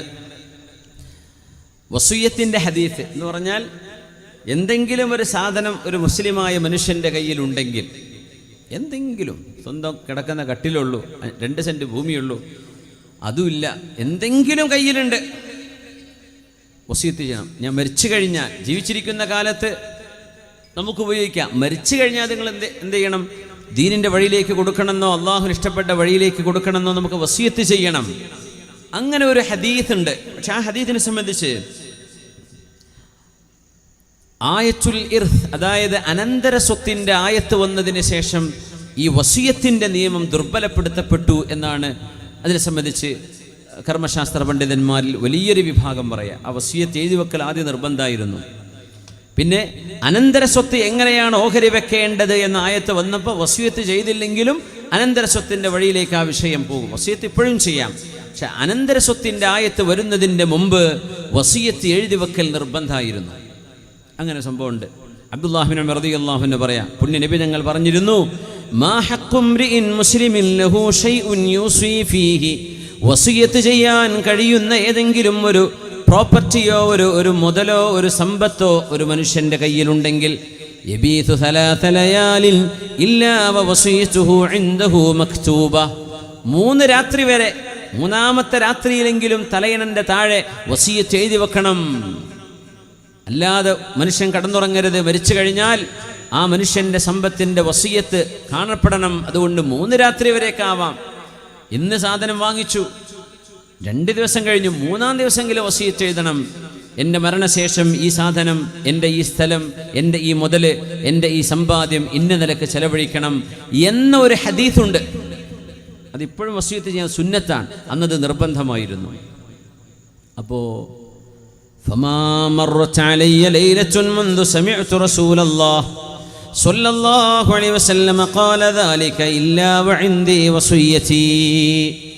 ഉമർ ബിൻ ഖത്താബ് എന്ന ധീരപുരുഷനായ ഹബീബിൻ്റെ ഇഷ്ടപ്പെട്ട സ്വഹാബിയുടെ മോനാണിത്, അബ്ദുല്ലാഹ് ബിൻ ഉമർ റളിയല്ലാഹു അൻഹുമ. മഹാൻ പറയാൻ, തങ്ങളത് പറഞ്ഞതിന് ശേഷം എല്ലാ രാത്രിയിലും എൻ്റെ തലയണൻ്റെ താഴെ എൻ്റെ വസിയ്യത്ത് ഞാൻ എഴുതി വെച്ചിട്ടുണ്ട്. ആര് പറയുന്നു? അബ്ദുല്ലാഹ് ബിൻ ഉമർ റളിയല്ലാഹു. തങ്ങൾ പറഞ്ഞില്ലേ അത് ചെയ്യണ്ട എന്ന് തങ്ങൾ പറഞ്ഞിട്ടില്ലല്ലോ, അതുകൊണ്ട് അവിടെ കിടക്കട്ടെ. ഇനി അനന്തര സ്വത്തിൻ്റെ ആയത്തുണ്ടെങ്കിലും ഇല്ലെങ്കിലും തങ്ങളിത് പറഞ്ഞിട്ടുണ്ടല്ലോ, ഞാനത് എഴുതി വെക്കാൻ തീരുമാനിച്ചു എന്ന് പറഞ്ഞ് അവിടുത്തെ തലയണൻ്റെ താഴെ അബ്ദുല്ലാഹി ബിൻ ഉമർ റളിയല്ലാഹു അൻഹു വസിയ്യത്ത് എഴുതി വെച്ചിരുന്നു. യാ അല്ലാഹ്, അൽഹംദുലില്ലാഹ്. നമ്മുടെ കുട്ടികളിതാ വെള്ളവുമായിട്ട് വരുന്നുണ്ട്. മാഷാ അല്ലാഹ്. ചെറുപ്പക്കാരുടെ മക്കളാണ്. അല്ലാഹുവർക്കൊക്കെ നല്ല ആരോഗ്യവും ആയുസ്സും അന്തസ്സും വിദ്യാഭ്യാസവും അറിവും ഇൽമും ഒക്കെ നൽകി അല്ലാഹു അനുഗ്രഹിക്കട്ടെ. ആമീൻ യാ റബ്ബൽ ആലമീൻ. എല്ലാവർക്കും കൊടുക്കും, വെള്ളം കൊടുക്കും. ഭയങ്കര കൂലി. ആരാത് സ്പോൺസർ ചെയ്തത്? ഭയങ്കര കൂലിയുള്ള പരിപാടിയാണിത്. ഈ ചൂട് കാലത്തെ വെള്ളം കുടിച്ചോളൂ, വെള്ളം കുടിച്ചുകൊണ്ടിരിക്കുക. അൽഹംദുലില്ലാഹ്, അള്ളാഹു വലിയ പ്രതിഫലം നൽകട്ടെ. ബിസ്മില്ലാഹ് വലത്തെ കൈ കൊണ്ട് കുടിക്കുക, ഇരുന്ന് കുടിക്കുക, 3 ഇറക്കായിട്ട് കുടിക്കുക, കഴിഞ്ഞിട്ട് അൽഹംദുലില്ലാഹ് പറയാം. ഇതിനൊക്കെ കൂലിയാണ്. അൽഹംദുലില്ലാഹ്.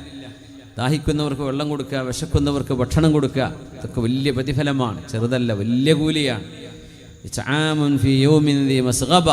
എന്ന് പറഞ്ഞ പോലെ അള്ളാഹു തആല സ്വീകരിക്കട്ടെ, അള്ളാഹു സ്വീകരിക്കട്ടെ. ആമീൻ. റസൂലുള്ളാഹി സ്വല്ലല്ലാഹു അലൈഹി വസല്ലം തങ്ങളുടെ സ്വഹാബികൾ എങ്ങനെയാണ് യഖീൻ അവരുടെ ജീവിതത്തിൽ കൊണ്ടുവന്നത്? അതിൻ്റെ ചില ഉദാഹരണങ്ങൾ മാത്രമാണ് പറഞ്ഞത്. മഅഖൽ ഇബ്നു യസാർ റളിയല്ലാഹു അൻഹു എന്ന ഹബീബായ നബി തങ്ങളുടെ ഇഷ്ടപ്പെട്ട ഒരു സ്വഹാബിയുണ്ട്, മഅഖൽ ഇബ്നു യസാർ റളിയല്ലാഹു അൻഹു. അവരുടെ പെങ്ങളെ ഒരാൾക്ക് കല്യാണം കഴിച്ചു കൊടുത്തു. ഒരാൾക്ക് പെങ്ങളെ കല്യാണം കഴിച്ചു കൊടുത്തു.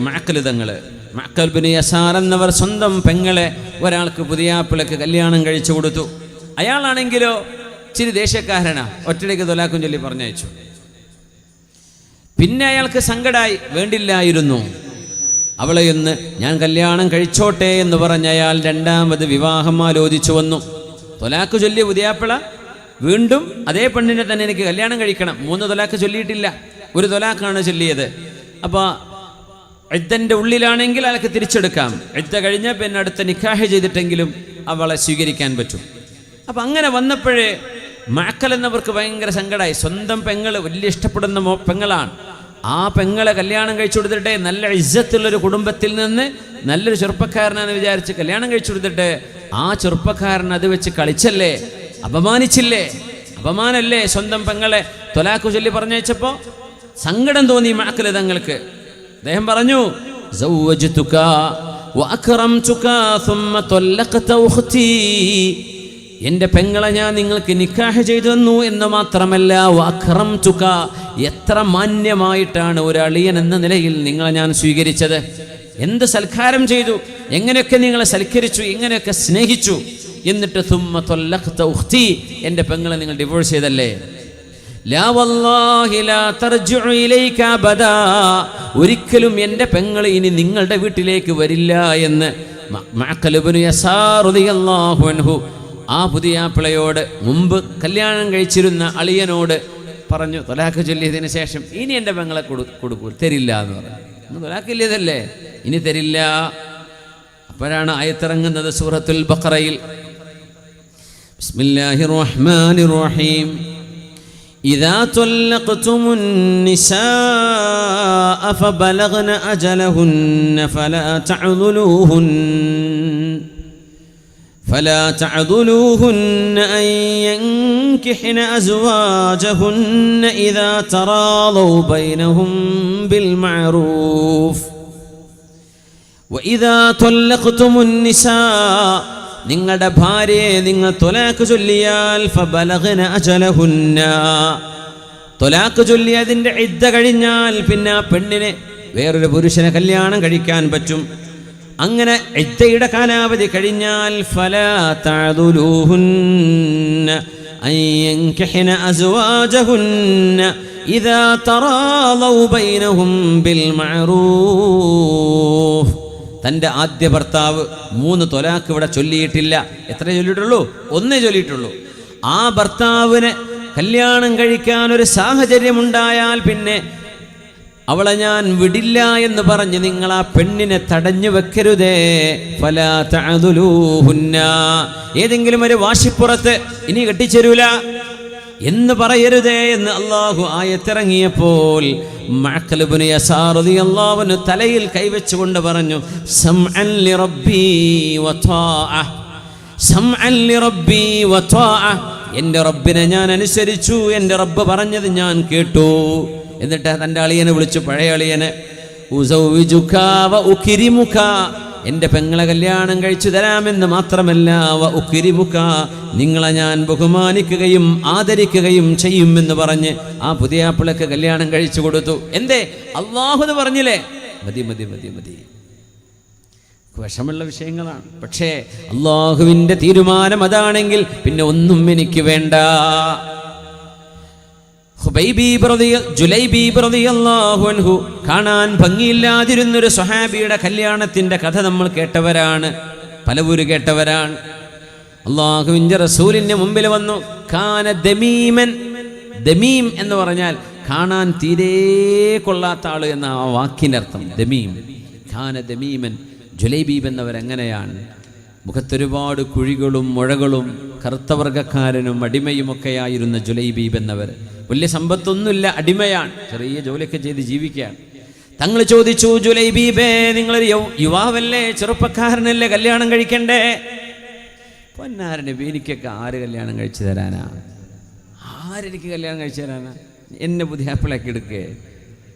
അപ്പോൾ തങ്ങൾ ഭയങ്കര വിഷമായി. ഒരാളങ്ങനെ ചിന്തിക്കുമ്പോൾ വിഷമല്ലേ? കല്യാണം കഴിക്കാൻ ആഗ്രഹമുണ്ട്, കുടുംബജീവിതം വേണമെന്ന് ആഗ്രഹമുണ്ട്, പക്ഷേ ആരും കല്യാണം കഴിച്ച് തരൂല എന്ന് ചിന്തിക്കുകയാണ്.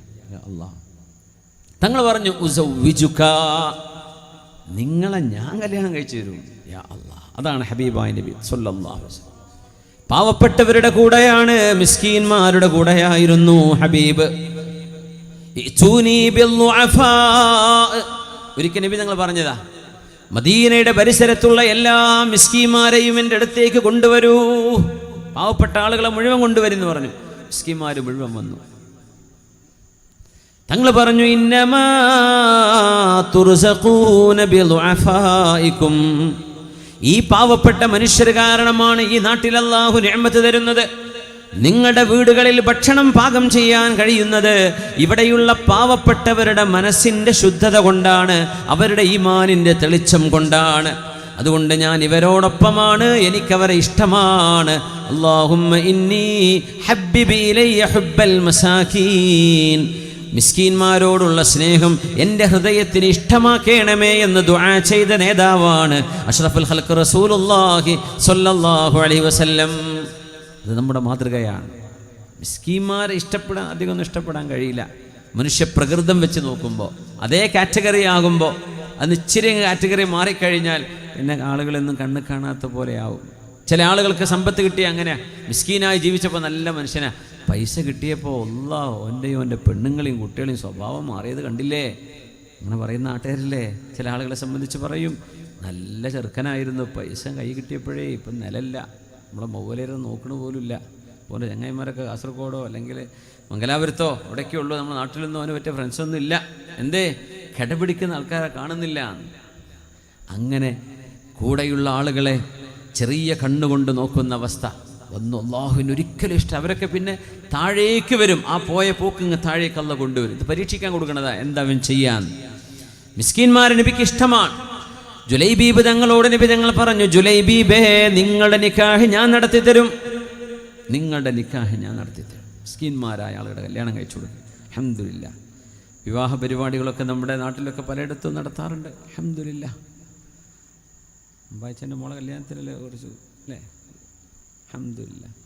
ഒരു പാവപ്പെട്ട ഒരു കുട്ടീനെങ്കിലും 10 കുട്ടീനെ 5 കുട്ടിയെ നമ്മളെ വിവാഹങ്ങളിലേക്ക് നമ്മൾ ചെലവഴിക്കുന്ന സമ്പാദ്യത്തിൻ്റെ നേർപകുതിയിൽ താഴെ മതിയാവും 2-3 കുട്ടികളെ കല്യാണം കഴിച്ചു കൊടുക്കാൻ. അൽഹംദുലില്ലാഹ്. അത്തരം നന്മകൾ ചെയ്ത മഹത്തുക്കൾ നമ്മുടെ സദസ്സിലിരിക്കുന്നുണ്ട്. നമ്മുടെ നാടുകളിലൊക്കെ നടക്കാറുണ്ട് അങ്ങനെ സമൂഹ വിവാഹങ്ങളൊക്കെ. നിയ്യത്ത് നന്നാവണേ, പൊങ്ങച്ചത്തിന് വേണ്ടി ചെയ്യരുത്. ഫോട്ടോ ഒക്കെ വരും പത്രത്തിലൊക്കെ, വാട്സപ്പിലും വരും, സ്റ്റാറ്റസും ഫേസ്ബുക്കിലൊക്കെ വരും. നാളെ പരലോകത്തേക്ക് ഉണ്ടാവില്ല, അതുണ്ടാവുക. നിയ്യത്ത് അതാണെങ്കിൽ കല്യാണമൊക്കെ ജോറായിട്ട് നടക്കും, ഭയങ്കര സംഭവം എന്നൊക്കെ പറയും. ആയിക്കോട്ടെ, ഉള്ളത് ക്വാളിറ്റി മതി. നമ്മൾ ഈ ഒരു സദസ്സിൽ ഒരു 10 ആൾ ഇരുന്നാൽ തന്നെ ഈമാനുള്ള 10 ആൾ വരലായിരിക്കും 1,00,000 ആളുകൾ ഒരുമിച്ച് കൂടുന്നതിനേക്കാളും ഖൈർ. എന്തേ, അത് ക്വാളിറ്റി ഉള്ള നല്ല മനുഷ്യന്മാർ, അവർ വേറൊന്നും ലക്ഷീകരിക്കുന്നില്ല. അള്ളാഹു നിങ്ങളുടെ ഈ ത്യാഗം സ്വീകരിക്കട്ടെ. ഞാൻ പറയും, നിങ്ങൾ ഈ ചൂടത്തിരിക്കണം. ഞാനിപ്പോൾ ഒരു വേള കേൾക്കേണ്ട ഒരാളാണെങ്കിൽ ഒരു പക്ഷേ എന്നെ കൊണ്ട് കഴിയില്ല, ചൂടാണല്ലോ, പറ്റൂല, പഠിച്ചവനെ നാളെ നീരക്കം പിടിക്കുമല്ലോ എന്തെങ്കിലും വിചാരിക്കും. നിങ്ങൾ ഈ ചെയ്യുന്ന ഈ ത്യാഗം ഇത് അള്ളാഹുവിനോടുള്ള സ്നേഹം കൊണ്ട് വന്നിരുന്നതാണ്. അൽഹംദുലില്ലാഹ്. അതിനെ ഞാൻ വളരെയധികം നിങ്ങളെ ബഹുമാനിക്കുന്നു.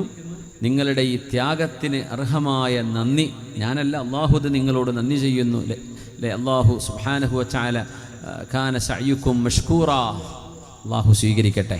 ക്വാളിറ്റി ഉള്ളവരാണ്, ക്വാളിറ്റി ക്രൗഡ്. നല്ല ഒരു സംവിധാനങ്ങളും കാര്യവും ഏശയ്ക്ക് വെച്ച വലിയ പന്തലാണെങ്കിൽ ഒരുപാട് ആൾക്കാർ വന്നു വരും. പക്ഷേ ഈമാനിൻ്റെ ഒരു ഡിറ്റർമിനേഷൻ, അതുകൊണ്ടാണ് നിങ്ങളിങ്ങോട്ട് എത്തിയത്. അത് ക്വാളിറ്റിയാണ്. ഹബീബായ നബി തങ്ങൾ ഇഷ്ടപ്പെട്ടതും അതാണ് സ്വല്ലല്ലാഹു അലൈഹി വസല്ലം. അല്ലാഹ്, ജുലൈബീബേ, നിങ്ങൾക്ക് ഞാൻ കല്യാണം കഴിച്ചു തരാം. അൻസ്വാരി പെണ്ണുങ്ങളിൽപ്പെട്ട ഒരു പെണ്ണ്, അവളുടെ ഭർത്താവ് മരണപ്പെട്ട വിവരം നബി തങ്ങൾക്കറിയാം.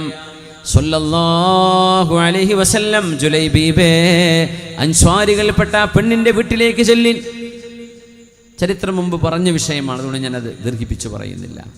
അപ്പോൾ പെണ്ണിൻ്റെ വാപ്പയോട് ചെന്ന് പറഞ്ഞു, പുണ്യ നബി തങ്ങളൊരു കല്യാണ വിവരം പറഞ്ഞിട്ടുണ്ട്, വിവാഹാലോചന ചെയ്തിട്ടുണ്ട്, നബിയുടെ ഒരു പ്രപ്പോസൽ നിങ്ങളുടെ മോൾക്ക്.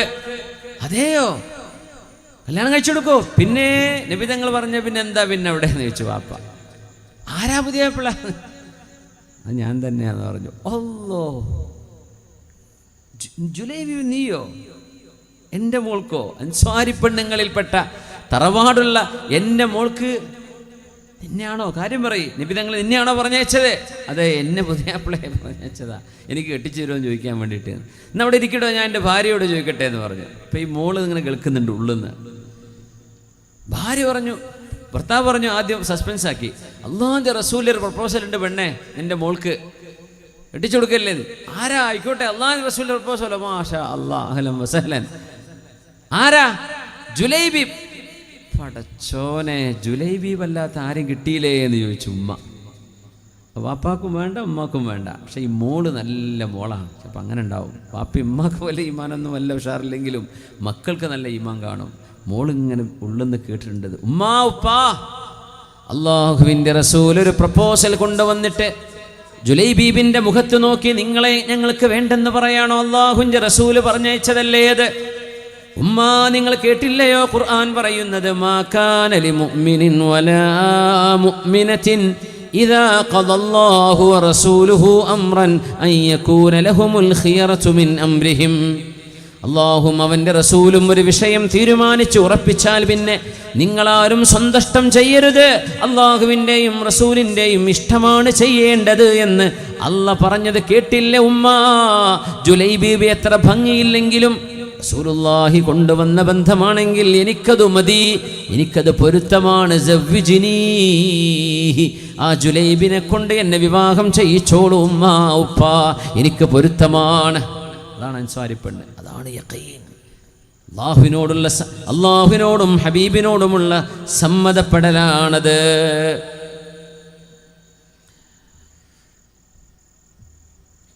ഇമാമുന ഷാഫിഈ റളിയല്ലാഹു അൻഹു ദർസ് നടത്തിക്കൊണ്ടിരിക്കുമ്പോൾ ഷാഫി ഇമാമിൻ്റെ ശിഷ്യൽപ്പെട്ട ഇമാമുൽ ഹുമൈദി തങ്ങൾ പറയുന്നുണ്ട്, സദസ്സിലേക്കൊരു മനുഷ്യൻ കയറി വന്നു. ആ മനുഷ്യൻ ഒരു മസ്അല ചോദിച്ചു ഇമാമിനോട്, ഷാഫിഈ തങ്ങളോട്. ഇമാം ഷാഫിഈ തങ്ങളുടെ മഖാമ് കിടക്കുന്നത് പരിശുദ്ധമായ ഖൈറോയുടെ പ്രധാന ഭാഗത്താണ്. അവിടുത്തെ വലിയൊരു ജുബ്ബാന, വലിയ ഖബർസ്ഥാനുണ്ട് ഖൈറോ നഗരത്തിൽ. ഒരുപാട് ആൾക്കാർ പോയിട്ടുണ്ട്, കുറേ ആൾക്കാർ പോയവരുണ്ട്, സമര പോയിട്ടുണ്ടാവും. ഇമാം ഷാഫിഈ തങ്ങൾ അവിടെയാണ്. അവിടെ ഉസ്താദുണ്ട്. വഖീഅ ഇബ്നുൽ ജറാഹ് ശകൗതു ഇലാ വഖീഇൻ സൂഅ ഹിഫ്ളി. വഖീഅ തങ്ങളുടെ മഖാം അവിടെ തന്നെയാണ്. അല്ലാമ ഇബ്നു ഹജർ അൽ അസ്ഖലാനി തങ്ങൾ കിടക്കുന്നതും ഈജിപ്തിലാണ്. ഷാദുലി ത്വരീഖത്തിൻ്റെ ഇമാം കിടക്കുന്നത് അവിടെയാണ്. അബുൽ അബ്ബാസിൽ മിർസി ഇവിടെ ബുർദ പാരായണം നടത്തിയില്ലേ ബുസരി ഇമാമിൻ്റെ? ആ ബൂസിരി ഇമാമ് കിടക്കുന്നത് ഈജിപ്തിലെ, പക്ഷേ കെയ്റോയിലല്ല, അലക്സാൻഡ്രിയയിൽ. ഒരുപാട് മഹാന്മാരുള്ള നാടാണ്. ഇരിക്കട്ടെ. ഇമാം ഷാഫിഈ തങ്ങളോട് ചോദിച്ചു. അപ്പോൾ ഇമാം ഷാഫിഈ തങ്ങൾ പറഞ്ഞു, ഖദാ റസൂലുള്ളാഹി സ്വല്ലല്ലാഹു അലൈഹി വസല്ലമ കദാ വകദാ. ആ വിഷയത്തിൽ അല്ലാഹുവിൻ്റെ റസൂലിൻ്റെ വിധി ഇന്നതാണ്. ഇത്രങ്ങ് പറഞ്ഞു കൊടുത്തു. അപ്പോൾ ആ മനുഷ്യൻ ചോദിക്കുകയാണ്, വമാ തഖൂലു അൻത. അയാൾ വലിയ അബദ്ധമാണ് ചോദിക്കണത്. എന്നാലും നിങ്ങളെ അഭിപ്രായം എന്താണ്? പഠിച്ചോനെ, ഇമാം ഷാഫിഈ തങ്ങൾക്ക് ദേഷ്യം വന്നില്ലേ? റസൂലുള്ളാഹി തങ്ങൾ ആ വിഷയത്തിൽ പറഞ്ഞ അഭിപ്രായം എന്നതാന്ന് പറഞ്ഞാൽ പിന്നെ അവിടെ ഷാഫിമാനടുത്ത് ഇമാം ഷാഫിഈ തങ്ങൾ, നീ എന്താ, ഞാൻ ഇപ്പോൾ നിൽക്കുന്നത് ഒരു ഖനീസയിലാണെന്നാണോ നീ വിചാരിച്ച്? ഖനീസ എന്ന് പറഞ്ഞാൽ ക്രിസ്ത്യാനികളുടെ ദേവാലയം. ഞാൻ നിൽക്കുന്നത് ഫീ ദൈരിൻ, ജൂതന്മാരുടെ മഠത്തിലാണെന്നാണ് നീ വിചാരിക്കണത്? അള്ളാഹിൻ്റെ മസ്ജിദിലല്ലേ ഇരിക്കണത്? എൻ്റെ കഴുത്തിൽ നീ ഒരു ജന്നാറ് കണ്ടോ എന്ന് പറഞ്ഞാൽ അന്നത്തെ നിരീശ്വരവാദികൾ അണിഞ്ഞിരുന്ന ഒരു പ്രത്യേകതരം കല്ലിൻ്റെ ഒരു മാലുണ്ട്. അതിട്ട നിരീശ്വരവാദികളാണ് അവിടെ എടുക്കുന്നത്. അതാണോ ഞാൻ എൻ്റെ കഴുത്തിൽ നീ കാണുന്നത്? അഖൂലു ലക ഖദാ റസൂലുള്ളാഹ്, അല്ലാഹുവിൻ്റെ റസൂലിൻ്റെ വിധി ഇന്നതാണെന്ന് ഞാൻ നിന്നോട് പറയുമ്പോൾ നീ എന്നോട് ചോദിക്കുക, മാ തഖൂലു അൻത, നിങ്ങളുടെ അഭിപ്രായം എന്താണെന്ന്. അല്ലാഹുവിൻ്റെ റസൂല് പറഞ്ഞതിനപ്പുറം പറയാൻ ഷാഫിഈക്ക് പറ്റുമോ? റസൂലുള്ളാഹി പറഞ്ഞതല്ലേ ഞാൻ പറഞ്ഞു തരൂ, അതിനപ്പുറം എനിക്ക് പറയാൻ പറ്റുമോ? അതാണ് മദ്ഹബിൻ്റെ ഇമാമുമാർ. ഇത് മദ്ഹബിനെ നിഷേധിക്കുന്ന ആ വിഷയം എന്താണെന്ന് മനസ്സിലാക്കിയിട്ടില്ലാത്ത ആളുകൾ കേട്ടോ. അല്ലാതെ ഈ നിർബന്ധം വാശിയും പിടിച്ചിട്ട് ഞങ്ങൾക്കെല്ലാം തിരിഞ്ഞു എന്ന് പറയുന്നവരോടല്ലേ. എന്താണ് മദ്ഹബ് എന്നറിയാത്തവർ. ഞാൻ മുസ്ലിമാണ്, ഷാഫിയും ഹനഫിയും ഒന്നല്ല, ഞാൻ മുസ്ലിം, നമ്മളൊക്കെ മുസ്ലിം തന്നെ. ഇമാം ഷാഫി തങ്ങൾ മുസ്ലിമാണ്, അബൂ ഹനീഫ തങ്ങൾ മുസ്ലിമാണ്, അഹ്മദ് ബിൻ ഹംബൽ തങ്ങൾ മുസ്ലിമാണ്, ഇമാം മാലിക് ബിൻ അനസ് തങ്ങൾ മുസ്ലിമീങ്ങൾ. ഇവരൊക്കെ ഹിജറയുടെ 2-3 നൂറ്റാണ്ടിൽ കഴിഞ്ഞ, ഏറ്റവും നല്ല നൂറ്റാണ്ടിൽ കഴിഞ്ഞ മഹാന്മാരാണ്. അവർ വിധി പറഞ്ഞത് സ്വന്തം അഭിപ്രായമല്ല, ഹദീസിലും ഖുർആനിലും അവഗാഹം നേടി അവർ മനസ്സിലാക്കിയതായി പറഞ്ഞുതരാം. അതാണ് ഈ മദ്ഹബ് എന്ന് പറഞ്ഞാൽ. ആ വിഷയത്തെ സംബന്ധിച്ച് അവർക്ക് മനസ്സിലായ ആശയം മുജ്തഹിദായ ഒരു ഇമാമിൻ്റെ അഭിപ്രായം എന്നതിനർത്ഥമുള്ളൂ. ഇമാം ഷാഫിഈ തങ്ങൾ അനുസരിക്കില്ല. ഒരു ഇബ്നു ഉസൈമീൻ ഇങ്ങനെ പറഞ്ഞു, ഇബ്നു ബാസിൻ്റെ മസല എന്നതാ, ഇബ്നു തൈമിയ്യ, പിന്നെ ഇബ്നു അബ്ദുൽ വഹാബ് പറഞ്ഞത് ഇന്നതാണ്.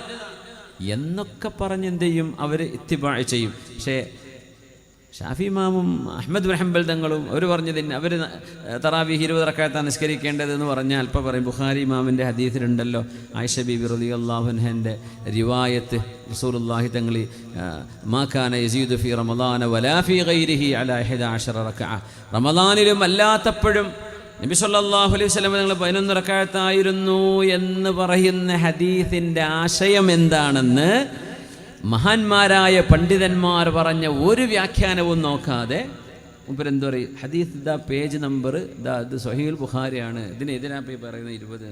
പൊന്നു ചങ്ങാതി, ഈ ഹദീസും ഇതിനപ്പുറമുള്ള ഹദീസും കണ്ടവരാണ് ഇമാം മാലിക് എന്നവരും ഇമാം ഷാഫിഈ തങ്ങളും അഹ്മദ് ബിൻ ഹംബൽ എന്നവരും. ഹദീസ് ബുഖാരി ഇമാമ വരുന്ന തന്നെ 4 മദ്ഹബിൻ്റെ ഇമാമിങ്ങളുടെയും കാലശേഷമാണ്. ആയിഷ ബീബി റളിയല്ലാഹു അൻഹ ആ പറഞ്ഞ വിഷയത്തിൽ തറാവീഹിൻ്റെ റക്അത്തിൻ്റെ എണ്ണത്തെ സംബന്ധിച്ച് വസ്വാസ് ഉണ്ടാക്കുക എല്ലാ കൊല്ലമുണ്ട്. ഈ റമളാനിലും കണ്ടല്ലോ ഒരു ചങ്ങാൻ്റെ വീഡിയോ വന്നിരുന്നു, ഒരു ഉസ്താദ് എന്തോ ഒരു പണ്ഡിതനാന്ന് തോന്നുന്നു, വേഷത്തിൽ ബുഖാരി ഇമാം ബുഖാരിയൊക്കെ തുറന്നു വെച്ചിട്ട് ഇങ്ങനെ കാണിക്കുന്നുണ്ട്. അപ്പോൾ സാധുക്കളും മനുഷ്യന്മാർ ചോദിക്കല്ലോ, അല്ലോ ബുഖാരി ഇമാം ഇങ്ങനെ പറഞ്ഞിട്ടാണോ ഇപ്പോൾ ഈ കളിക്കുന്നത്? വിവരമില്ലാത്തത് കൊണ്ടാണ്. ആയിഷ ബീബി റളിയല്ലാഹു അൻഹയുടെ ആ ഹദീസല്ല, അതിനോടനുബന്ധമായ നൂറുകണക്കിന് സംഭവങ്ങളെ ഹദീസുകളെ പഠിച്ചതിന് ശേഷമാണ് 4 ഇമാമിയങ്ങളും തറാവീഹ് 20 എന്ന് പറഞ്ഞത്. ആയിഷ ബീബി റളിയല്ലാഹു അൻഹ എന്താ പറഞ്ഞതിൽ? റമളാനിലും അല്ലാത്തപ്പോഴും. ഇപ്പോൾ തന്നെ മനസ്സിലായി റമളാനിലെ തറാവീഹിനെ കുറിച്ചല്ല ആയിഷ ബീബി റളിയല്ലാഹു അൻഹ പറയുന്നത്. അല്ലെങ്കിൽ ആയിഷ ബീബി റളിയല്ലാഹു അൻഹ ആ വിഷയത്തിൽ മഹദിക്ക് അറിഞ്ഞ വിഷയം അത്രയേ ഉള്ളൂ. കാരണം റമളാനിലും അല്ലാത്തപ്പോഴും പറഞ്ഞില്ലേ, റമളാൻ അല്ലാത്തപ്പോൾ തറാവീഹ് ഉണ്ടാ. തറാവീഹിൻ്റെ ബാബിലാണ് ഇമാം ബുഖാരി തങ്ങൾ കൊണ്ടുവരും. ഹദീസ് പണ്ഡിതന്മാർ അവരെന്താണോ അവർക്ക് ലഭിക്കുന്ന ഹദീസ് സ്വഹീഹായി ലഭിക്കുന്നത്, ഹസനായി ലഭിക്കുന്നത്, അവരുടെ ക്രൈറ്റീരിയ മീറ്റ് ചെയ്യുന്നത്, ആ ഹദീസ് അവർ ഉദ്ധരിക്കും. പക്ഷേ മസ്അല പറയുന്നത് ഹദീസ് പണ്ഡിതന്മാരല്ല, മസ്അല പറയുന്നത് കർമ്മശാസ്ത്ര പണ്ഡിതന്മാരാണ്. അവർക്കത് ഇടപെടാൻ കഴിയൂ. അവർ പറയും 20 റക്അത്താണ്, പിന്നെ എങ്ങനെയത് ശരിക്കുക? നമുക്ക് അംഗീകരിക്കാൻ പറ്റില്ല എന്ന് പറയാം. ഇമാം ഷാഫി തങ്ങൾ ഇവിടെ ആ മനുഷ്യനോട് പറയാം, ഞാൻ അള്ളാഹിൻ്റെ റസൂൽ ഇതാണ് പഠിപ്പിച്ചത് എന്ന് പറയുമ്പോൾ നിങ്ങളുടെ അഭിപ്രായം ഇന്നതാന്ന് ചോദിക്കേ. എന്ത് ചോദ്യമാണ്? ഞാനെന്താ മുസ്ലിം അല്ലെന്നാണോ നീ വിചാരിച്ചത്? ഭയങ്കര ചോദ്യമല്ലേ ആ ചോദിച്ചത്. അപ്പോൾ ഖുർആനിൻ്റെയും ഹദീസിൻ്റെയും പ്രമാണങ്ങളെ വസ്തുനിഷ്ഠമായി പഠിച്ചതിന് ശേഷമാണ് തറാവീഹിൻ്റെ റക്അത്ത് 20 ആണെന്ന് 4 മദ്ഹബിൻ്റെ ഇമാം. ഇപ്പോൾ ഈ കൊറോണ വരെ മസ്ജിദുൽ ഹറാമിൽ 20 റക്അത്തല്ലേ നിസ്കരിച്ചത്? മക്കത്തും മദീനത്തും എല്ലാം വായിച്ചാൽ നിങ്ങൾ പോകുന്നതല്ലേ, നമ്മളൊക്കെ പോകുന്നതല്ലേ റമളാനിൽ.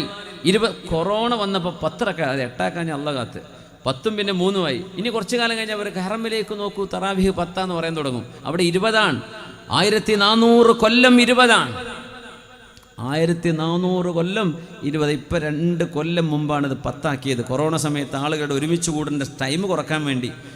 കുറേ സമയം ഒരുമിച്ച് ആളുകൾ നിൽക്കണ്ടല്ലോ, അതിന് ഹെൽത്ത് ഹസാർഡ് വരുമല്ലോ എന്ന് വിചാരിച്ച്. പക്ഷെ എന്തുകൊണ്ടോ അവരത് ഇപ്പം അങ്ങ് തുടർന്ന് കൊണ്ടുപോകും, ചിലപ്പോൾ മാറ്റിയേക്കാം. അവിടെ നടക്കുന്ന എല്ലാ വിഷയങ്ങളും അതുപോലെ തന്നെ. അപ്പം ഞാൻ ചോദിക്കുകയാണ്, ഈ ബുഖാരി ഇമാമിൻ്റെ ഹദീസ് എടുത്ത് കാണിച്ച മൂലയിൽ കാണില്ലേ മസ്ജിദുൽ ഹറാമിലും മസ്ജിദുൽ നബവിയിലും 1400 കൊല്ലം 20 റക്അത്ത് നിസ്കരിക്കുക, അല്ലെങ്കിൽ ഹബീബായ നബി തങ്ങളുടെ കാലം മുതൽ ഇക്കാലം വരെ. അപ്പോൾ അവർക്ക് ബുഖാരി ഇമാമിൻ്റെ ഹദീസൊന്നും കണ്ടിട്ടില്ല. അവർ സൗദി പണ്ഡിതന്മാർക്ക് എന്തൊന്നും കാണാത്തതുകൊണ്ടാണോ? അതും ചോദിക്കണ്ടേ അവിടെ? ഓരോന്നും കണ്ടിട്ടില്ല ഈ ഹദീസ്. ബുഖാരി ഇമാമ് സ്വലാത്തു തറാവീഹിൽ ആയിഷ ബീവിൻ്റെ ഈ ഹദീസ് 8 റക്അത്ത് + 3 11 നിസ്കരിച്ചു എന്ന് പറയുന്നത് അവരാരും കാണാത്തത് കൊണ്ടാണോ ഇത്രയും കാലം നിസ്കരിച്ചത് 20? 4 മദ്ഹബിൻ്റെ ഇമാമുമാർ അവർ ചില്ലറക്കാരല്ല. അവർ പറയുന്നത് ദീനാണ്, അവർ പറയുന്നത് സ്വന്തം ഇഷ്ടമല്ല, അവർ പറയുന്നത് ഹദീസും ഖുർആനുമാണ്. പക്ഷേ നമുക്ക് പോലും വിശദമായി ഗഹനമായി പഠിക്കാൻ ആക്സസ് ഇല്ലാത്ത വിഷയം അവരുടെ അഗാധമായ അറിവിൻ്റെ വെളിച്ചത്തിൽ അവർ പഠിച്ചെടുത്തു, അത് സമൂഹത്തോട് പറഞ്ഞു കൊടുത്തു. ലോകം അതിനെ അംഗീകരിച്ചു. നമ്മുടെ നാട്ടിലത്തെ കുറച്ച് ആൾക്കാരെ പറയുന്നുള്ളൂ. ലോകത്ത് മുസ്ലിമീങ്ങളിൽ 95% എന്ന് ഞാൻ പറയട്ടെ മദ്ഹബ് അംഗീകരിക്കുന്നവരാണ്. നമ്മുടെ നാട്ടിൽ മാത്രമുള്ളൂ ഈ ഒരു ഒച്ചപ്പാട്. ഒന്നും വേണ്ട, ഞങ്ങൾ മുസ്ലിമാണ്, ഷാഫി ഹനഫി അതൊന്നും നമുക്ക് പറയാൻ പറ്റില്ല, ഞാൻ മുസ്ലിമാണ്. നല്ല രസമല്ല, കേൾക്കാൻ രസമുള്ള വാക്കാണത്. പക്ഷെ അറിവില്ലായ്മയിൽ നിന്നാണ് ആ വാക്ക് വരുന്നത് എന്ന് മനസ്സിലാക്കാനുള്ള ബുദ്ധി നമുക്കുണ്ടായാൽ മതി. ഇമാം ഷാഫി ഞങ്ങൾ മുസ്ലിം അല്ല എന്നാണോ ഈ പറയുന്നതിൻ്റെ അർത്ഥം? അപ്പോൾ ഈ ബുഖാരി ഇമാമിൻ്റെ ഹദീസ് എന്ന് പറഞ്ഞിട്ട് എന്ത് ചെയ്ത് സാധാരണക്കാരെന്ത് ചെയ്യേണ്ട? ബുദ്ധിമുട്ടിലും വസ്വാസിലുമാക്കരുത്. അത് കർമ്മശാസ്ത്ര പണ്ഡിതന്മാർ അതിൽ വിധി പറയും, നമുക്ക് വിധി പറയാൻ കഴിയില്ല. കാരണം അതിനിപ്പുറത്ത് വേറെ ഉമർ റളിയല്ലാഹു അൻഹുവിൻ്റെ ഹദീസ് വരും. തമീമുദ്ദാരി തങ്ങൾ നിസ്കരിച്ചത് 20 പറയുന്ന റിവായത്തിന് എന്ത് ചെയ്യപ്പോൾ ഉമർ തങ്ങൾ നബി തങ്ങൾ ചെയ്യാത്ത ഉമർ തങ്ങൾ ചെയ്യോ? നബി തങ്ങൾ ചെയ്യാത്തത് ഉമർ തങ്ങൾ ചെയ്ത സ്വഹാബിമാർ ഉമർ എന്നവരെ വെച്ചേക്കും അവിടെ. അപ്പോൾ ഉമർ തങ്ങൾ 20 എവിടുന്ന് തെളിവ് കിട്ടി? ഹബീബായ നബി തങ്ങൾ ചെയ്തത്, സ്വഹാബികൾ കണ്ടത്, അവരറിഞ്ഞത്, ആ അറിവിൽ നിന്നാണ് ഉമർ എന്നവർ തമീമുദ്ദാരി തങ്ങളെ ഇമാമ് നിർത്തി 20 റക്അത്ത് നിസ്കരിപ്പിച്ചത്. അപ്പോൾ ഇതൊക്കെ അവിടെ ഉണ്ട്. ഒറ്റ ഹദീത്ത് മാത്രം നോക്കിയിട്ട് എന്ത് ചെയ്യും? വസ്വാസാക്കും. അവരറിയാത്തത് കൊണ്ട് ഞാൻ മൂപ്പരെ കുറ്റപ്പെടുത്തല്ല. മൂപ്പരുടെ ആ മനുഷ്യൻ്റെ ആ ഒരു നല്ല താടിയും ഒക്കെ ഉള്ള ഒരു വലിയ മനുഷ്യനാണ് അത് പറഞ്ഞിരുന്നത്. എനിക്ക് ആളുടെ പേരൊന്നും അറിയില്ല. പക്ഷേ അദ്ദേഹത്തിൻ്റെ ഒരു ധാരണ പ്രകാരം മൂപ്പർക്ക് തോന്നിയതിന് മൂപ്പരെപ്പോഴായിരിക്കും കാണുന്നുണ്ടാവുക. അപ്പോൾ അദ്ദേഹം അത് ജനങ്ങളുമായി പങ്കുവെച്ചു. പക്ഷെ അത് ഭയങ്കര വസ്വാസം ഉണ്ടാക്കും. ഇങ്ങനെ കർമ്മശാസ്ത്ര നിയമങ്ങൾ ഹദീത്തിൽ നിന്ന് ഡയറക്റ്റ് പറയാൻ കഴിയില്ല. നമ്മളിപ്പോൾ വേദ പറയുന്നുണ്ട്, കർമ്മശാസ്ത്ര നിയമങ്ങളെക്കുറിച്ചല്ല ഞാൻ പറയാം, അത് ഫിഖഹിൻ്റെ കിതാബിൽ നിന്നേ പറയാൻ പറ്റുള്ളൂ. ഹദീത്ത് വരും, ആ ഹദീത്തിൻ്റെ മസ്അല നമ്മൾ പറയുന്നത് പോലെ ആയിരിക്കില്ല ഒരു മദ്ഹബിൻ്റെ ഇമാമിൻ്റെ വീക്ഷണം. അതുകൊണ്ട് തെറ്റിദ്ധാരണ ഉണ്ടാവരുത് പറയാണ്. ഷാഫി ഇമാമിൻ്റെ മുമ്പിൽ വന്നിട്ട് മഹാനായ ഷാഫി തങ്ങളോട് നിങ്ങൾ അഭിപ്രായം പറയൂ എന്ന് ചോദിച്ച മനുഷ്യനോട് ദേഷ്യപ്പെട്ടു ഇമാം ഷാഫി തങ്ങൾ. ഞാനെന്താ ക്രിസ്ത്യാനിയോ ജൂതനോ നിരീശ്വരവാദിയോ ആണെന്ന് നിനക്ക് തോന്നുന്നുണ്ടോ? ഞാൻ ഇരിക്കുന്നത് എവിടെയാണ്? അള്ളാഹിൻ്റെ പള്ളിയിലല്ലേ. ഇവിടെ നിന്ന് ഞാൻ പറയുമ്പോൾ ഖാല അല്ലാഹു വ ഖാല റസൂലുള്ളാഹ് എന്നല്ലാതെ ഞാൻ പിന്നെ എന്താ പറയേണ്ടത്? എൻ്റെ സ്വന്തം അഭിപ്രായം പറയണോ എന്ന് പറഞ്ഞ മനുഷ്യനോട് ദേഷ്യപ്പെട്ടത് അല്ലാമ ഹുമൈദി തങ്ങൾ ലോകത്തോട് വിളിച്ചു പറയാൻ. എന്തേ? അള്ളാഹും റസൂലും പറഞ്ഞാൽ ആ വിഷയം അവിടെ അവസാനിച്ചു. സ്വഹാബിമാരെ വിഷയത്തിൽ തീരുമാനം പറഞ്ഞാൽ ആ വിഷയം അവിടെ അവസാനിച്ചു. താബിഈങ്ങളും താബിഈങ്ങളും മുജ്തഹിദീങ്ങളായ ഇമാമുമാർ ഒരു വിഷയത്തിൽ ഒരു വിഷയം പറഞ്ഞാൽ സമിഅനാ വഅതഅനാ, അത് അല്ലാഹുവിനോടും റസൂലിനോടുമുള്ള സ്നേഹത്തിന്റെ ഭാഗമാണ്. ഇന്നമാ കാന ഖൗലൽ മുഅ്മിനീന ഇദാ ദുഊ ഇലല്ലാഹി വറസൂലിഹി ലിയഹ്കുമ ബൈനഹും അൻ യഖൂലൂ സമിഅനാ വഅതഅനാ വഉലൈക ഹുമുൽ മുഫ്ലിഹൂൻ. ഇന്നമാ കാന ഖൗലൽ മുഅ്മിനീൻ, മുഅ്മിനീങ്ങളായ ആളുകൾ പറയേണ്ടത് എന്താണ്? ഇദാ ദുഊ ഇലല്ലാഹി വറസൂലിഹി, അല്ലാഹും അവൻ്റെ റസൂലും ഇങ്ങനെയാണ് പറഞ്ഞത്. അല്ലാഹുവിൻ്റെ റസൂലിൻ്റെ ഹബീബായ നബി തങ്ങളുടെ വിധി ഇന്നതാണ്. ലിയഹ്കുമ ബൈനഹും, അവരുടെ ഒരു വിഷയത്തിൽ വിധി പറയാൻ പല അഭിപ്രായ വ്യത്യാസങ്ങൾ വരും. പല നാട്ടിലും അഭിപ്രായ വ്യത്യാസങ്ങളുണ്ടാവും, പല മഹല്ലുകളിലുണ്ടാവും, സംഘടനകളിലുണ്ടാവും, ലോകത്തെല്ലായിടത്തും ഉണ്ടാവും. എന്താ പറയേണ്ടത്? അല്ലാഹും റസൂലും അതേ ഒരു വിധി പറഞ്ഞാൽ നമ്മൾ പറയേണ്ടത് യഖൂലൂ സമിഅനാ വഅതഅനാ, ഞങ്ങൾ കേട്ടു റബ്ബേ, ഞങ്ങൾ അനുസരിച്ചു. നമ്മുടെ മെഹ്റാബിൽ നിന്ന് നമ്മുടെ ഖതീബുമാർ, നമ്മുടെ ഉസ്താദുമാർ, ദീനറിയുന്ന പണ്ഡിതന്മാർ വിഷയം പറഞ്ഞാൽ, വാതിൽ പറഞ്ഞു, പള്ളിയിൽ നിന്ന് പറഞ്ഞു, ഒരു മജ്ലിസിൽ വെച്ച് പറഞ്ഞു, ഒറ്റക്ക് ചോദിച്ചപ്പോൾ പറഞ്ഞു, അവർ പറയുന്നത് ദീനാണ്. ആ ബോധത്തോടുകൂടെയാണ് അവരതിനെ കൈകാര്യം ചെയ്യുന്നത്. അതുകൊണ്ട് ആ വിഷയത്തിൽ പിന്നെ മറുത്തൊരഭിപ്രായമോ ഒരു മറുവാക്കോ പറയരുത്. വഉലൈക ഹുമുൽ മുഫ്ലിഹൂൻ, അവരാണ് വിജയിക്കുന്നത്, അവരാണ് വിജയിക്കുന്നത്. സമിഅനാ വഅതഅനാ എന്ന് പറയണം. ഞങ്ങൾ കേട്ടു റബ്ബേ, ഞങ്ങൾ അനുസരിച്ചു റബ്ബേ. അല്ലാഹു സുബ്ഹാനഹു വ തആല അല്ലാഹുവിനനുസരിച്ച് ജീവിക്കാൻ അല്ലാഹു നമുക്ക് തൗഫീഖ് നൽകട്ടെ. ആമീൻ ആമീൻ യാ റബ്ബൽ ആലമീൻ. അല്ലാഹുവിനെ സംബന്ധിച്ചുള്ള യഖീൻ ഉണ്ടായി കഴിഞ്ഞാൽ പിന്നെ റബ്ബിനെ നമ്മൾ കാര്യങ്ങൾ ഭരമേൽപ്പിക്കും, അല്ലാഹുവിനെ ഏൽപ്പിക്കും. അത്രേ കഴിയുള്ളൂ. മനുഷ്യൻ്റെ കഴിവുകൾക്കൊക്കെ ഒരു പരിധിയുണ്ട്. നിങ്ങൾ എങ്ങനെയൊക്കെ ഹെൽമെറ്റ് ധരിച്ച് ലൈസൻസ് കയ്യിൽ വെച്ച് ബൈക്ക് ഓടിച്ചാലും ഇങ്ങോട്ട് വരുന്നൊരു കാറുകാരൻ്റെ വരവ്, ഒരു ബസ്സിൻ്റെ, ഒരു ട്രക്കിൻ്റെ വരവ്, അത് കൺട്രോൾ ചെയ്യാൻ അള്ളാഹ്ക്ക് മാത്രമേ കഴിയുള്ളൂ, അല്ലേ? അള്ളാഹുവിൻ്റെ കയ്യിലുള്ള വിഷയമാണ്. അതുകൊണ്ട് വീട്ടിൽ നിന്ന് ഇറങ്ങി വരുമ്പോൾ മക്കളോട് ചൊല്ലാൻ പറയണം. നമ്മൾ ചൊല്ലണം ബിസ്മില്ലാഹി തവക്കൽതു അലല്ലാഹ് വലാ ഹൗല വലാ ഖുവത ഇല്ലാ ബില്ലാഹ്. ഇത് പറഞ്ഞിട്ടാണ് വീടിൽ നിന്ന് പുറത്തേക്ക് ഇറങ്ങേണ്ടത്. ബിസ്മില്ലാഹി തവക്കൽതു അലല്ലാഹ്, അല്ലാഹുവേ ഞാൻ നിന്നെ പരമേൽപ്പിക്കുകയാണ്, എൻ്റെ വീട്ടിൽ നിന്ന് ഞാൻ ഇറങ്ങുന്നു റബ്ബേ. വലാ ഹൗല വലാ ഖുവത ഇല്ലാ ബില്ലാഹ്. പോകുന്ന വഴി തിന്മയുടെ തെറ്റുകൾ ചെയ്യാനുള്ള സാഹചര്യങ്ങൾ ഉണ്ടാവും. തെറ്റ് ചെയ്യാതിരിക്കാനും ബാങ്ക് വിളിക്കുന്നുണ്ടാവും, നിസ്കാരത്തിൻ്റെ ഇടങ്ങളുണ്ടാവും, ഇബാദത്ത് ചെയ്യാനും നന്മയിലേക്ക് ചെല്ലാനും തിന്മയിൽ നിന്ന് വിട്ടു നിൽക്കാനും അല്ലാഹുവേ നീ നൽകുന്ന സഹായമല്ലാതെ, നീ നൽകുന്ന കഴിവല്ലാതെ മറ്റൊരു കഴിവുമില്ല റബ്ബേ എന്നാണ് ആ വാക്കിൻ്റെ അർത്ഥം. ബിസ്മില്ലാഹി തവക്കൽതു അലല്ലാഹി വലാ ഹൗല വലാ ഖുവത ഇല്ലാ ബില്ലാഹിൽ അലിയിൽ അദീം. ബൈജാ എൻ്റെ ഒരു നിങ്ങൾ കൊടുക്കണേ. നമ്മുടെ സദസ്സിലേക്ക് ഈ പരിപാടിയുടെ നമ്മുടെ സഹായത്തിന് വേണ്ടി നിങ്ങളെ സമീപിക്കുന്നുണ്ട്. ഇൻഷാ അല്ലാഹ് എല്ലാവരും നഖമഴിഞ്ഞ് സഹായിക്കണം. അള്ളാഹു തൗഫീക്ക് ചെയ്യട്ടെ. നിങ്ങളെ കഴിവിൻ്റെ പരമാവധി അത്രേ പറയൂ, ബാക്കി അള്ളാഹുവിനല്ലേ അറിയുള്ളൂ. നമ്മുടെ അബുദാബിയിലും അജ്മാനിലും ഷാർജയിലുമുള്ള കമ്മിറ്റിക്കാർ നമ്മുടെ ഈ പരിപാടിയിലേക്ക് വലിയ സംഭാവനകൾ ചെയ്തിട്ടുണ്ട്. അള്ളാഹു തആല അവർക്കൊക്കെ ഈ പരിപാടിക്ക് വേണ്ടി സഹായിച്ച എല്ലാവർക്കും അള്ളാഹു അർഹമായ പ്രതിഫലം നൽകട്ടെ. ബിസ്മില്ലാഹിർ റഹ്മാനിർ റഹീം. കുണിയും വായിച്ചാക്കാണിൻ്റെ കൂലി കിട്ടുക ഇൻഷാ അല്ലാഹ്. അള്ളാഹു കബൂലാക്കട്ടെ. അൽഹംദുലില്ലാഹ്. പിന്നെ എയർപോർട്ടിലേക്ക് എടുക്കാൻ വേണ്ടി ഇവിടെ കുണിയിൽ നിന്ന് കണ്ണൂർ വരെ വന്ന് തിരിച്ച് ഇതുവരെ കൂടെ തന്നെ യാത്ര ചെയ്ത്, അത് ഞങ്ങൾ ആംബുലൻസ് പോലെ പോരല്ല പോകുന്നത്. അള്ളാഹ് കാത്തതാണ് ഒരു തട്ടലും മുട്ടലും ഇല്ലാണ്ട് ഇങ്ങോട്ട് എത്തിക്കിട്ടിയത്. അപ്പോൾ അള്ളാഹുവിൻ്റെ ദീനിന് വേണ്ടിയാണ്. അള്ളാഹു തആല സ്വീകരിക്കട്ടെ. ആമീൻ യാ റബ്ബൽ ആലമീൻ. വമൻ യതവക്കൽ അലല്ലാഹി ഫഹുവ ഹസ്ബു. ആരാണോ അള്ളാഹുവിനെ കാര്യങ്ങൾ ഭരമേൽപ്പിക്കുന്നത് അവർക്ക് അള്ളാഹു മതിയല്ലോ. നമ്മളത് ശരിക്കണ്ട് യഖീൻ, നമ്മൾ പറഞ്ഞില്ലേ, ഉറപ്പ് വേണം. സംശയിച്ചാൽ പോയി. ഉറപ്പാണ് നിങ്ങൾക്ക് അള്ളാഹു നമ്മുടെ വിഷയത്തിൽ പരിഹാരം തരും, അള്ളാഹു ആ വിഷയത്തിൽ ഇടപെടും എന്ന ഉറപ്പുണ്ടോ, നിങ്ങളുടെ തവക്കുലിന് അള്ളാഹു തആല ഫലം കാണിച്ചു തരും. പക്ഷെ നമ്മൾ തവക്കുലാക്കൽ എപ്പോഴാണെന്നറിയോ? ഈ എല്ലാ വഴിയും അടഞ്ഞാൽ ഇനിയിപ്പോൾ അള്ളാഹിനോട് പറയാം, അതിന് മുമ്പ് തന്നെ പറയണ്ടേ?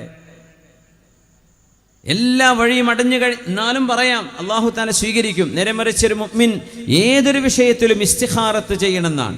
ഇസ്തിഖാറയുടെ ദുആ ഖുർആനിലെ സൂറത്ത് പഠിക്കുന്ന പോലെ പഠിക്കണം എന്നാണ് നബി തങ്ങൾ പറഞ്ഞത് സല്ലല്ലാഹു അലൈഹി വസല്ലം. അല്ലാഹുമ്മ ഇന്നി അസ്തഖീറുക ബിഇൽമിക വഅസ്തഖ്ദിറുക ബിഖുദ്റതിക വഅസ്അലുക അല്ലാഹുമ്മ മിൻ ഫദ്ലികൽ അദീം.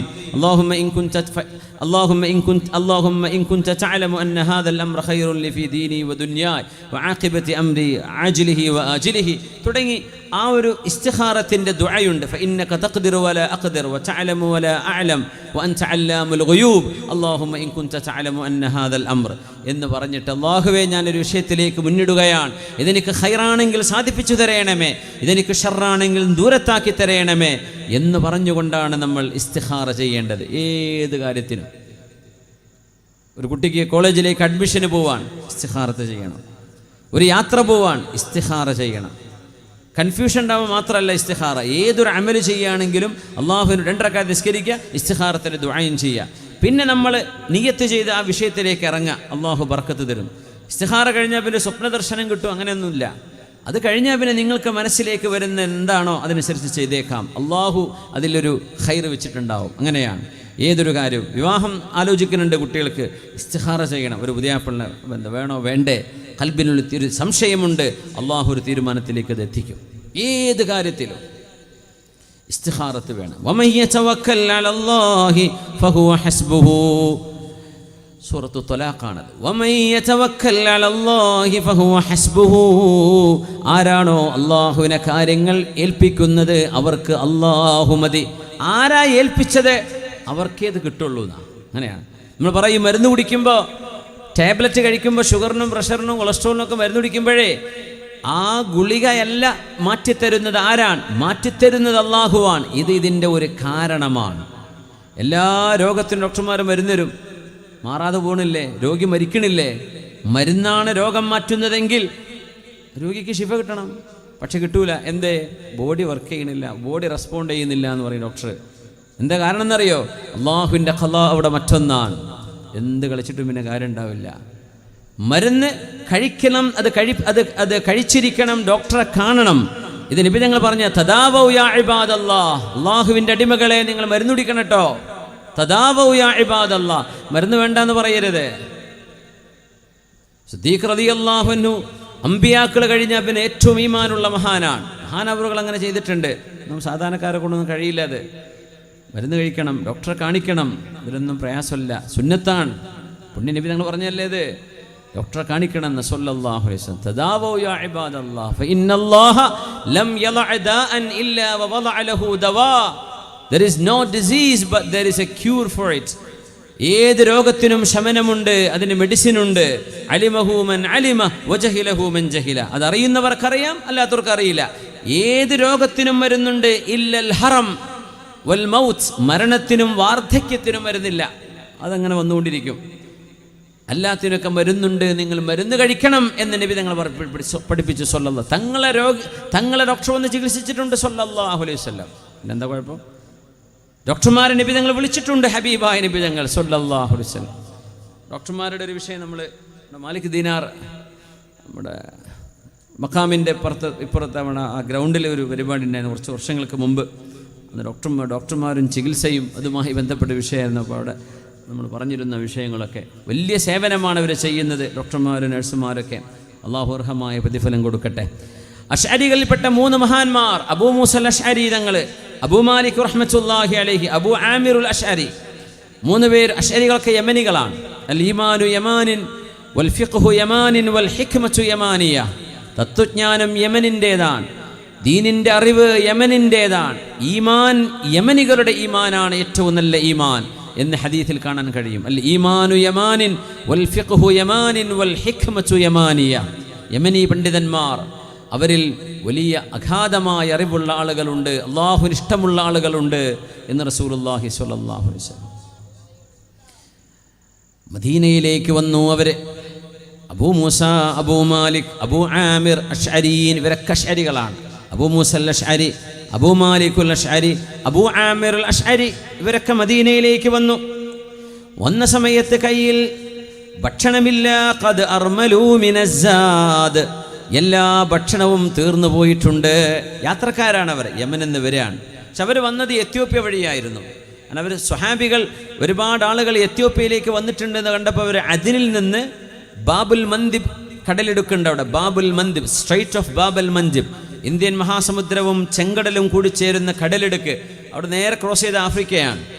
അപ്പോൾ സ്വഹാബിമാർ അവിടെ വന്നിട്ടുണ്ടെന്ന് കേട്ടപ്പോൾ അവിടെ ജഅഫർ ഇബ്നു അബീ ത്വാലിബ് തങ്ങൾ എന്ന തങ്ങളാണവർ, സ്വഹാബിയാണ്, അഹ്ലു ബൈത്താണ്, മഹാനവറുകളും സ്വഹാബികളൊക്കെ അവിടെ ഉണ്ട് എന്നറിഞ്ഞപ്പോൾ അബൂ മൂസൽ അശ്അരി തങ്ങളും അബൂ മാലിക് എന്നവരും അബൂ ആമിർ എന്നവരും കൂടെ വേറെയും ആൾക്കാരുണ്ട്. അവരൊക്കെ എത്യോപ്യയിൽ പോയി ഈ സ്വഹാബിമാരെ കണ്ട് അവരുടെ കൂടെയാണ് പിന്നെ മദീനയിലേക്ക് വന്നത്. ഹിജറ 6-ാം വർഷം എന്നാണ് എൻ്റെ ഓർമ്മ ശരിയാണെങ്കിൽ.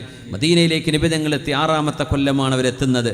ആ കൂട്ടത്തിലാണ് ഉമ്മു ഹബീബ ബീവി, നബി തങ്ങളുടെ ഭാര്യയാണ്, അബൂ സുഫിയാൻ എന്നവരുടെ മോളാണ്. അന്ന് അബൂ സുഫിയാൻ അവർ മുസ്ലിം ആയിട്ടില്ല. അവരടക്കം മദീനയിലേക്ക് എത്തുന്നത് അപ്പോഴാണ് റളിയല്ലാഹു തആല അൻഹ. അപ്പോൾ ഈ അശ്അരികളുടെ കയ്യിലൊന്നും ഭക്ഷണമില്ല, മിസ്കീന്മാരാണ്. റസൂലുള്ളാഹി നിങ്ങളുടെ അടുത്തേക്ക് പറഞ്ഞയച്ചു, നബിയെ ഞങ്ങൾക്ക് ഭക്ഷണം വേണം. അതാണ് എന്ത് വിഷമങ്ങളും ഹബീബിനോട് അവർ ഷെയർ ചെയ്യും, എന്ത് പരാതികളും. യാ റസൂലല്ലാഹ്, ഭക്ഷണമില്ല നബിയെ, ഞങ്ങൾക്ക് ഭക്ഷണമില്ല, അതുകൊണ്ട് ഭക്ഷണം വേണം എന്ന് നബി തങ്ങളോട് പറയാൻ ഒരാളെ പറഞ്ഞയച്ചതാണ്. ആള് നബിൻ്റെ അടുത്തേക്ക് വരുന്നു. ഹബീബായ നബി തങ്ങളുടെ വാതിൽക്കലേക്ക് എത്തിയപ്പോൾ നബി തങ്ങൾ ഓതുന്ന ഒരു ഓത്ത് കേട്ടു. എന്താ ഓതുന്നത്? സൂറത്ത് ഹൂദാണത്. വമാ മിൻ ജാബത്തിൻ ഫിൽ അർളി ഇല്ലാ അലല്ലാഹി റിസ്ഖുഹാ വയഅലമു മുസ്തഖറഹാ വമുസ്തൗദഅഹാ കുല്ലുൻ ഫീ കിതാബിൻ മുബീൻ. ആരാ ഓതുന്നത്?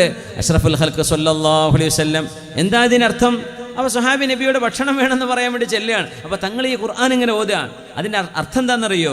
വമാ മിൻ ദാബത്തിൻ ഫിൽ അർള്, ഭൂമിയിൽ ജീവനുള്ള വായയുള്ള ആമാശയമുള്ള ഏത് ചെറുതും വലുതുമായ ജീവിക്കും, മനുഷ്യനും മൃഗത്തിനും, ഇല്ലാ അലല്ലാഹി റിസ്ഖുഹാ, അവർക്ക് വായ കീറി കൊടുത്തവനാരോ അവൻ തന്നെ അവർക്ക് ഭക്ഷണം കൊടുക്കും, പേടിക്കണ്ട.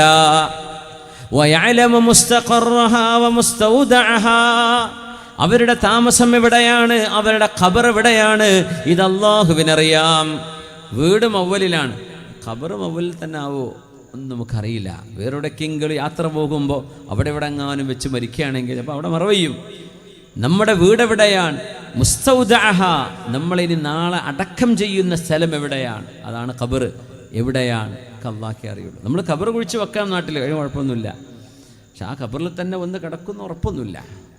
അങ്ങനെയല്ലേ? മക്കത്ത് പോയി അവിടെ നിന്ന് മരിച്ചു എന്ന് വിചാരിക്കുക, അവിടെ മറവ് ചെയ്യും. അതല്ല, അതിൽ ഹൈറായ സ്ഥലം എവിടെയുള്ളത്? മദീനയുണ്ട്. മദീനയും മക്കയും കഴിഞ്ഞ പിന്നെ എന്താ? അല്ലെങ്കിൽ മസ്ജിദുൽ അഖ്സ. മൗലാന മുഹമ്മദ് അലി ജൗഹർ ലണ്ടനിൽ നിന്ന് വരുന്ന സമയത്ത് മരിക്കുകയാണ്. ഒന്നുകിൽ ഇന്ത്യയിലേക്ക് എന്നെ കൊണ്ടുപോയി മറവ് ചെയ്യണം, അപ്പം അന്ന് ബ്രിട്ടീഷുകാരുടെ കയ്യിലാണ് ഇന്ത്യയുള്ളത്. അദ്ദേഹം പറഞ്ഞു, ഇന്ത്യയിലേക്ക് എൻ്റെ മയ്യത്ത് കൊണ്ടുപോകാൻ കഴിയില്ലേ, നിങ്ങൾ മസ്ജിദുൽ അഖ്സയിലേക്ക് എൻ്റെ മയ്യത്ത് കൊണ്ടുപോയി അവിടെ മറവ് ചെയ്യണം. മൗലാന മുഹമ്മദ് അലി ജൗഹറിൻ്റെ വസിയത്താണ്. ഇംഗ്ലീഷുകാർ വാക്ക് പാലിക്കാൻ ഉഷാറാണല്ലോ. ആ മയ്യത്തും കൊണ്ടവർ നേരെ മെഡിറ്ററേനിയൻ കടലിൽ കടന്ന് ജെറൂസലേമിൽ വന്നു. ഇന്ന് മസ്ജിദുൽ അഖ്സയിൽ ഖിബ്ല എങ്ങനെയാണ് എന്ന് സങ്കല്പിച്ചാൽ, ഖുബ്ബത്തു സുഹറ എന്ന് പറഞ്ഞ് മെഹറാജ് പോയ പാറൻ്റെ പള്ളിയുണ്ട്. ആ പള്ളിയുടെ ഇടത് ഭാഗം സ്റ്റെപ്പ് ഇറങ്ങി താഴെ ചെന്നാൽ അവിടെ കുറച്ച് ഖബറുണ്ട്. അതിൽ കാണാം ഹാദാ ദുരീഹ് മുഹമ്മദ് അലി ജൗഹർ അൽ ഹിന്ദി, ഇന്ത്യക്കാരനായ മുഹമ്മദ് അലി ജൗഹറിൻ്റെ ഖബറാണ്. നമുക്കവിടെ ചെന്ന് ജനലിനടുത്ത് ഒന്ന് ദുആ ചെയ്യാൻ പറ്റും. അവിടെ കൊണ്ടുവന്ന് മറവ് ചെയ്തതാ. ഇന്ത്യക്കാരനാണ്, പക്ഷേ മുസ്തൗദ അല്ല വെച്ചത് ജെറൂസലേമിലാണ്, മസ്ജിദുൽ അഖ്സൻ്റെ മുമ്പിലാണ്. യഅലമു മുസ്തഖറഹ വ മുസ്തൗദഅഹ. ഇതാണ് അള്ളാഹുവിൻ്റെ വിളിയാള്. നിങ്ങൾ എവിടെയാണ് താമസിക്കുന്നത്, ഇനി എവിടെയാണ് നിങ്ങളെ കൊണ്ടുപോയി മറവ് ചെയ്യുന്നത്, ഇതൊക്കെ അള്ളാഹുവിനറിയാം. കുല്ലും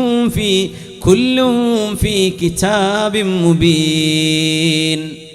എല്ലാം വ്യക്തമായ രേഖയിൽ അള്ളാഹു രേഖപ്പെടുത്തി വെച്ചിരിക്കുകയാണ്. എല്ലാം അള്ളാഹ്ക്കറിയാം. അപ്പോൾ ഈ സ്വഹാബിയെ കേൾക്കുകയാണ്, എല്ലാ ജീവികൾക്കുമുള്ള ഭക്ഷണം അള്ളാഹിൻ്റെ അടുത്തുണ്ട്. അപ്പം നമ്മൾ യമനികളായ അശാരി ജീവികൾ അള്ളാഹിൻ്റെ മുമ്പിൽ നിസ്സാരമല്ലേ, നമ്മുടെ ഭക്ഷണം അള്ളാഹ് ഏറ്റെടുത്തു എന്നല്ലേ പറഞ്ഞത്. അതുകൊണ്ട് മിണ്ടാണ്ട് ഞാൻ നബിയോട് ഇനി ഒന്നും പറയില്ല എന്ന് പറഞ്ഞത് തിരിച്ചു പോരാണ്. തങ്ങളോട് ഭക്ഷണം വേണമെന്ന് പറയാനാണ് ചെല്ലുന്നത്. അള്ളാഹ് ഭക്ഷണം ഏറ്റെടുത്തിരിക്കുന്നു എന്ന ആയത്താണ് നബി ഞങ്ങൾ ഓതുന്നത്. പിന്നെ അവിടെ ചെന്ന് ഭക്ഷണം തരി നബി എന്ന് പറയാൻ പറ്റില്ലല്ലോ. അപ്പം എന്ത് ചെയ്തു, വേഗം തിരിച്ചു പോന്നു. അദ്ദേഹം പറഞ്ഞു, അള്ളാഹിന്റെ മുമ്പിൽ അത്ര നിസ്സാരമായ ജീവികളല്ലല്ലോ അശ്അരികളായ ഞങ്ങൾ യമനികൾ. അള്ളാഹു നമ്മളൊക്കെ നോക്കുമല്ലോ. അങ്ങനെ അദ്ദേഹം റസൂലുള്ളാഹിന്റെ അടുത്തേക്ക് ചെന്നില്ല, നേരെ പോന്നു തൻ്റെ കൂട്ടുകാരുടെ വീട്ടിലേക്ക്. അവരോട് പറഞ്ഞു, അബ്ശിറൂ, സന്തോഷിച്ചോളൂ, അതാകുമുൽ ഗൗസ്, ഗൗസ് വന്നിരിക്കുന്നു എന്ന് പറഞ്ഞാൽ സഹായം വന്നിരിക്കുന്നു, പേടിക്കണ്ട കേട്ടോ, സന്തോഷിച്ചോളൂ, അള്ളാഹിൻ്റെ സഹായം വന്നിട്ടുണ്ട്. അപ്പോൾ അവർ വിചാരിച്ചു റസൂലുള്ളാഹിനോട് പോയി പറഞ്ഞു, തങ്ങളെ ഭക്ഷണമൊക്കെ റെഡിയാക്കി ഇപ്പോൾ കൊടുത്തേക്കെന്ന് പറഞ്ഞിട്ടുണ്ടാവും. അവർ മിണ്ടാണ്ടിരിക്കുകയാണ്. അങ്ങനെ ഇരിക്കുമ്പോൾ രണ്ടാള്, ഒരു ഭക്ഷണത്തളിക നിറയെ ഭക്ഷണവും അതിൽ മാംസവുമുണ്ട്. 10-15 ആൾക്ക് കഴിക്കാനുള്ള ഭക്ഷണമുണ്ട്. അവരത്ര ആളുകളൊന്നുമില്ല. ആ തളികയും കൊണ്ട് 2 ആളുണ്ട് വന്ന് വാതിൽക്ക് മുട്ടുന്നു. അപ്പം അവർ വാതിൽ തുറന്നെടുത്തു. ഭക്ഷണം വെച്ചാൽ അവർ ഉറപ്പിച്ചു നബി നിങ്ങൾ കൊടുത്തയച്ചതാ. കൂടുതൽ ആൾക്കാരോട് കഥ പറഞ്ഞിട്ടില്ലല്ലോ. അവരൊക്കെ ഭക്ഷണം കഴിച്ചു. ഹത്താ അകലൂ മിൻഹാ മാ ശാഉ, വേണ്ടത്ര നന്നായി ക്ഷീണിച്ചിട്ടുണ്ട്. അവർ വലിയ യാത്ര കഴിഞ്ഞ് വരല്ലേ, ഈ പായക്കപ്പലിലൊക്കെ ഉള്ള യാത്രയല്ലേ. അവർ വല്ലാണ്ട് ക്ഷീണിച്ചിരുന്നു. അവർ ഭക്ഷണം കഴിച്ചു. ഭക്ഷണം കഴിച്ചപ്പോൾ കുറച്ച് ബാക്കിയുണ്ട്. അപ്പോൾ അവർ പറഞ്ഞു, ഈ ഭക്ഷണം നമ്മൾ ഇവിടെ വെച്ച് കേടുവരുത്തണ്ടല്ലോ, തങ്ങളുടെ അടുത്ത് ഒരുപാട് അതിഥികൾ വേറെ വരുമല്ലോ, അതുകൊണ്ട് ഈ ഭക്ഷണത്തിൻ്റെ ബാക്കി നിബിതങ്ങൾക്ക് തന്നെ തിരിച്ചു കൊടുക്കാം. ലൗ അന്നാ റദദ്നാ ഹാദാ തുആമ ഇലാ റസൂലില്ലാഹി സ്വല്ലല്ലാഹു അലൈഹി വസല്ലം യഖ്ളീ ബിഹി ഹാജ. തങ്ങളുടെ അടുത്ത് വരുന്ന ആളുകൾക്കോ തങ്ങൾക്കോ ആവശ്യമുള്ള ഭക്ഷണം ഇതുണ്ടല്ലോ, അതുകൊണ്ട് ഇത് തിരിച്ചു കൊടുക്കാം. അപ്പോൾ ആ 2 ആളോടും പറഞ്ഞു, ഈ ഭക്ഷണം അല്ലാഹുവിൻ്റെ റസൂലിന് കൊണ്ടുപോയി കൊടുക്കൂ, ഞങ്ങൾക്ക് ആവശ്യമായത് ഞങ്ങൾ കഴിച്ചിട്ടുണ്ട്. അങ്ങനെ അവരാ ഭക്ഷണം ഇട്ട് പോയി കേട്ടോ. പിന്നെ ഭക്ഷണം കഴിച്ച റാഹത്തായി അവർ നബിയെ കാണാൻ വേണ്ടി വരിക. യമനെന്ന് വന്നതല്ലേ, ആദ്യം ഒന്ന് വിശ്രമിക്കും. അങ്ങനെയുള്ള ദൂരയാത്ര കഴിഞ്ഞ് വരുമ്പോൾ ഒന്ന് റെസ്റ്റ് എടുക്കും, ഒന്ന് ബാത്റൂം പോകും, ഡ്രസ്സൊക്കെ ഒന്ന് മാറും, എന്നിട്ടല്ലേ വരാൻ പറ്റുള്ളൂ. ഇപ്പം നിങ്ങളുടെ മുമ്പിലേക്ക് ഞാൻ അങ്ങനെ കടന്നു വരാൻ പറ്റുമോ? ഒന്ന് വൃത്തിയായിട്ടല്ലേ വരാൻ കഴിയുള്ളൂ. അപ്പോൾ യാത്ര കഴിഞ്ഞ് വരുമ്പോൾ എന്ത് ചെയ്യും, ഒന്ന് അവർ ഭക്ഷണമൊക്കെ കഴിച്ച് വൃത്തിയായി റാഹത്തായി നബിനെ കാണാൻ വേണ്ടി വരിക. നബിയോട് പറയാണ്, യാ റസൂലല്ലാഹ്, മാ റഅയ്നാ തുആമൻ അക്സറ വലാ അത്യബ മിൻ തുആമിൻ അർസൽത ബിഹി. നബിയെ, അങ്ങ് കൊടുത്തയച്ച ഭക്ഷണത്തിനോളം നല്ല ബറക്കത്തുള്ള രുചിയുള്ള നല്ല ഭക്ഷണം ഞങ്ങൾ ഇതുവരെ കണ്ടിട്ടില്ല നബിയെ. എന്തോ ഒരു നല്ല ഭക്ഷണം നബി അങ്ങ് കൊടുത്തയച്ചത്. തങ്ങൾ പറഞ്ഞു, ഞാൻ നിങ്ങൾക്ക് ഭക്ഷണം കൊടുത്തയച്ചിട്ടില്ലല്ലോ. മാ അർസൽതു ലക്കും തുആമാ, ഞാൻ കൊടുത്തയച്ചില്ലല്ലോ. അതായിരുന്നതിൻ്റെ ശരി. കാരണം ആ സ്വഹാബി തങ്ങളോട് പറഞ്ഞിട്ടില്ല. വമാ മിൻ ദാബത്തിൻ ഫിൽ അർദി ഇല്ലാ അലല്ലാഹി റിസ്ഖുഹാ. ഏത് കുഞ്ഞിനും വലിയവർക്കും ചെറിയവർക്കുമുള്ള ഭക്ഷണം അല്ലാഹ് ഏറ്റെടുത്ത് വെച്ചിട്ടുണ്ട്. അത് ചിലപ്പോൾ മുതലാളിമാരുടെ കയ്യിൽ കൊടുക്കും, പാവപ്പെട്ടവർക്ക് അവർ വിതരണം ചെയ്യണം. അത് മുതലാളിമാർ പിടിച്ചു വെച്ചാൽ അവർ കുറ്റക്കാരാണ്. ലോകത്ത് എല്ലാ മനുഷ്യർക്കുമുള്ള ഭക്ഷണം ഈ ഭൂമിയിലുണ്ട്. വലിയ അത്ഭുതമാണ്. ഡെമോഗ്രാഫിക് എക്സ്പ്ലോഷൻ വരുന്നേ എന്ന് പറഞ്ഞ് ഒച്ചപ്പാട് തുടങ്ങി 1990 മുതൽ 2000 വരുമ്പോഴേക്കും ജനസംഖ്യാ വിസ്ഫോടനം ജനങ്ങളെ കൊണ്ട് ഭൂമിയിൽ നിറഞ്ഞിട്ട് തിന്നാൻ ഭക്ഷണം ഉണ്ടാവില്ല. ഈ കാണുന്ന വയലും പാടം തന്നെയല്ലേ ഉള്ളൂ. ഇപ്പോഴുള്ള ആൾക്കാർക്ക് തിന്നാനുള്ള ഭക്ഷണം. ഇനിയിപ്പോൾ ഈ ജനസംഖ്യയിന് ഡബിളായി കഴിഞ്ഞാൽ 6 ബില്യൺ 7 ബില്യൺ ആളുകൾ ഭൂമുഖത്ത് ജീവിച്ചാൽ ഇവിടെ ഭക്ഷണത്തിന് വകണ്ടാവില്ല. അതുകൊണ്ട് ഇവിടെ ഡെമോഗ്രാഫിക് എക്സ്പ്ലോഷൻ വരികയാണ് എന്ന് പറഞ്ഞാൽ ജനസംഖ്യാ വിസ്ഫോടനം. അതൊക്കെ അള്ളാഹു തിരുത്തിയില്ലേ? അത്രയ്ക്ക് ഏറെ ഭക്ഷണമല്ലേ ഇപ്പോൾ എല്ലായിടത്തും ഭക്ഷണം കൂടിയേക്കല്ലേ? അള്ളാഹുവിൻ്റെ റിസ്ക് അങ്ങനെയാണ്. നമ്മൾ വിചാരിച്ചു എല്ലാവരും ആളെണ്ണം കൂടിയ ഭക്ഷണം ഉണ്ടാവില്ല. ആളെണ്ണം എത്ര റെസ്റ്റോറൻറ്റും എത്രയാ ഭക്ഷണങ്ങൾ. പക്ഷേ ചില നാടുകൾക്കത് കിട്ടുന്നില്ല. ആ ഭക്ഷണം ഭൂമിയിൽ അത് ഇറക്കിയിട്ടുണ്ട്. അവർക്ക് കൊടുക്കേണ്ടവർ കൊടുക്കാതെ പിടിച്ചു വെച്ചതുകൊണ്ട് അലീതങ്ങൾ അത് വിശദമായി പറഞ്ഞു. ഭൂമിയിൽ ഒരാളും പട്ടിണി കിടന്ന് മരിക്കണില്ല. അവർക്ക് പട്ടിണിയില്ലാതെ കഴിയാനുള്ള ഭക്ഷണം അള്ള ഭൂമിയിൽ ഇറക്കിയിട്ടുണ്ട്. മനുഷ്യനോട് ചെയ്യേണ്ട മര്യാദ ചെയ്യാത്തതിൻ്റെ പേരിൽ, ആളുകൾ ഭക്ഷണം കുമിഞ്ഞുകൂട്ടുന്നതിൻ്റെ പേരിൽ, അവരെ സ്വന്തമാക്കി വെക്കുന്നതിൻ്റെ പേരിൽ, ജനങ്ങൾക്ക് കൊടുക്കാത്തതിൻ്റെ പേരിൽ, ദാനം ചെയ്യാത്തതിൻ്റെ പേരിൽ, സഹായിക്കാത്തതിൻ്റെ പേരിലാണ് അവിടെ പട്ടിണി മരണങ്ങൾ ഉണ്ടാകുന്നത്. ഭക്ഷണമില്ലാത്തത് കൊണ്ടല്ല. ഭക്ഷണം ഓരോ മനുഷ്യനും ആവശ്യമായത് റബ്ബ് തആല ഇറക്കിയിട്ടുണ്ട്. അത് ലോകത്ത് എല്ലാവരും സോഷ്യോളജിസ്റ്റുകളൊക്കെ അംഗീകരിക്കുമല്ലോ. ഭക്ഷണം അവൈലബിൾ ആണ്. പക്ഷെ ചിലയിടത്ത് ധൂർത്ത നടക്കുന്നത്, ചിലയിടത്ത് ദാരിദ്ര്യമാണ്. ഈ ധൂർത്ത് ചെയ്യുന്നത് ദാരിദ്ര്യമുള്ള നാട്ടിലേക്ക് കൊടുത്തു കഴിഞ്ഞാൽ അവർക്ക് ധാരാളമാണത്, പക്ഷെ ചെയ്യുന്നില്ല. വമാ മിൻ ദാബത്തിൻ ഫിൽ അർദി ഇല്ലാ അലല്ലാഹി റിസ്ഖുഹാ. തങ്ങൾ പറഞ്ഞു മാ അർസൽതു ഇലൈക്കും തുആമാ. റസൂലുള്ളാഹി തങ്ങളിത് പറഞ്ഞപ്പോൾ അവരൊക്കെ അത്ഭുതപ്പെട്ടു. നബിയേ, ഞങ്ങളുടെ കൂട്ടുകാരൻ അങ്ങയുടെ അരികത്തേക്ക് പറഞ്ഞയച്ചിരുന്നല്ലോ, ഞങ്ങൾക്ക് ഭക്ഷണം വേണമെന്ന് പറഞ്ഞിട്ട്. അപ്പം അയാൾ വന്ന് പറഞ്ഞില്ലേ? തങ്ങൾ പറഞ്ഞു ഇല്ലല്ലോ. അപ്പം പിന്നെ എവിടുന്നാ ഭക്ഷണം വന്നത്? തങ്ങൾ പറഞ്ഞു ഞാൻ കൊടുത്തയച്ചതല്ല. ഫഖാല റസൂലുള്ളാഹ്, അല്ലാഹുവിൻ്റെ ഹബീബ് പറഞ്ഞു ദാക ശൈഉൻ റസഖകുമൂഹു അല്ലാഹു തആല. അല്ലാഹു നിങ്ങൾക്ക് തന്ന ഭക്ഷണമാണത്. അല്ലാഹ് ആരെക്കൊണ്ടോ നിങ്ങളുടെ മുമ്പിലേക്ക് എത്തിച്ചതാണ്.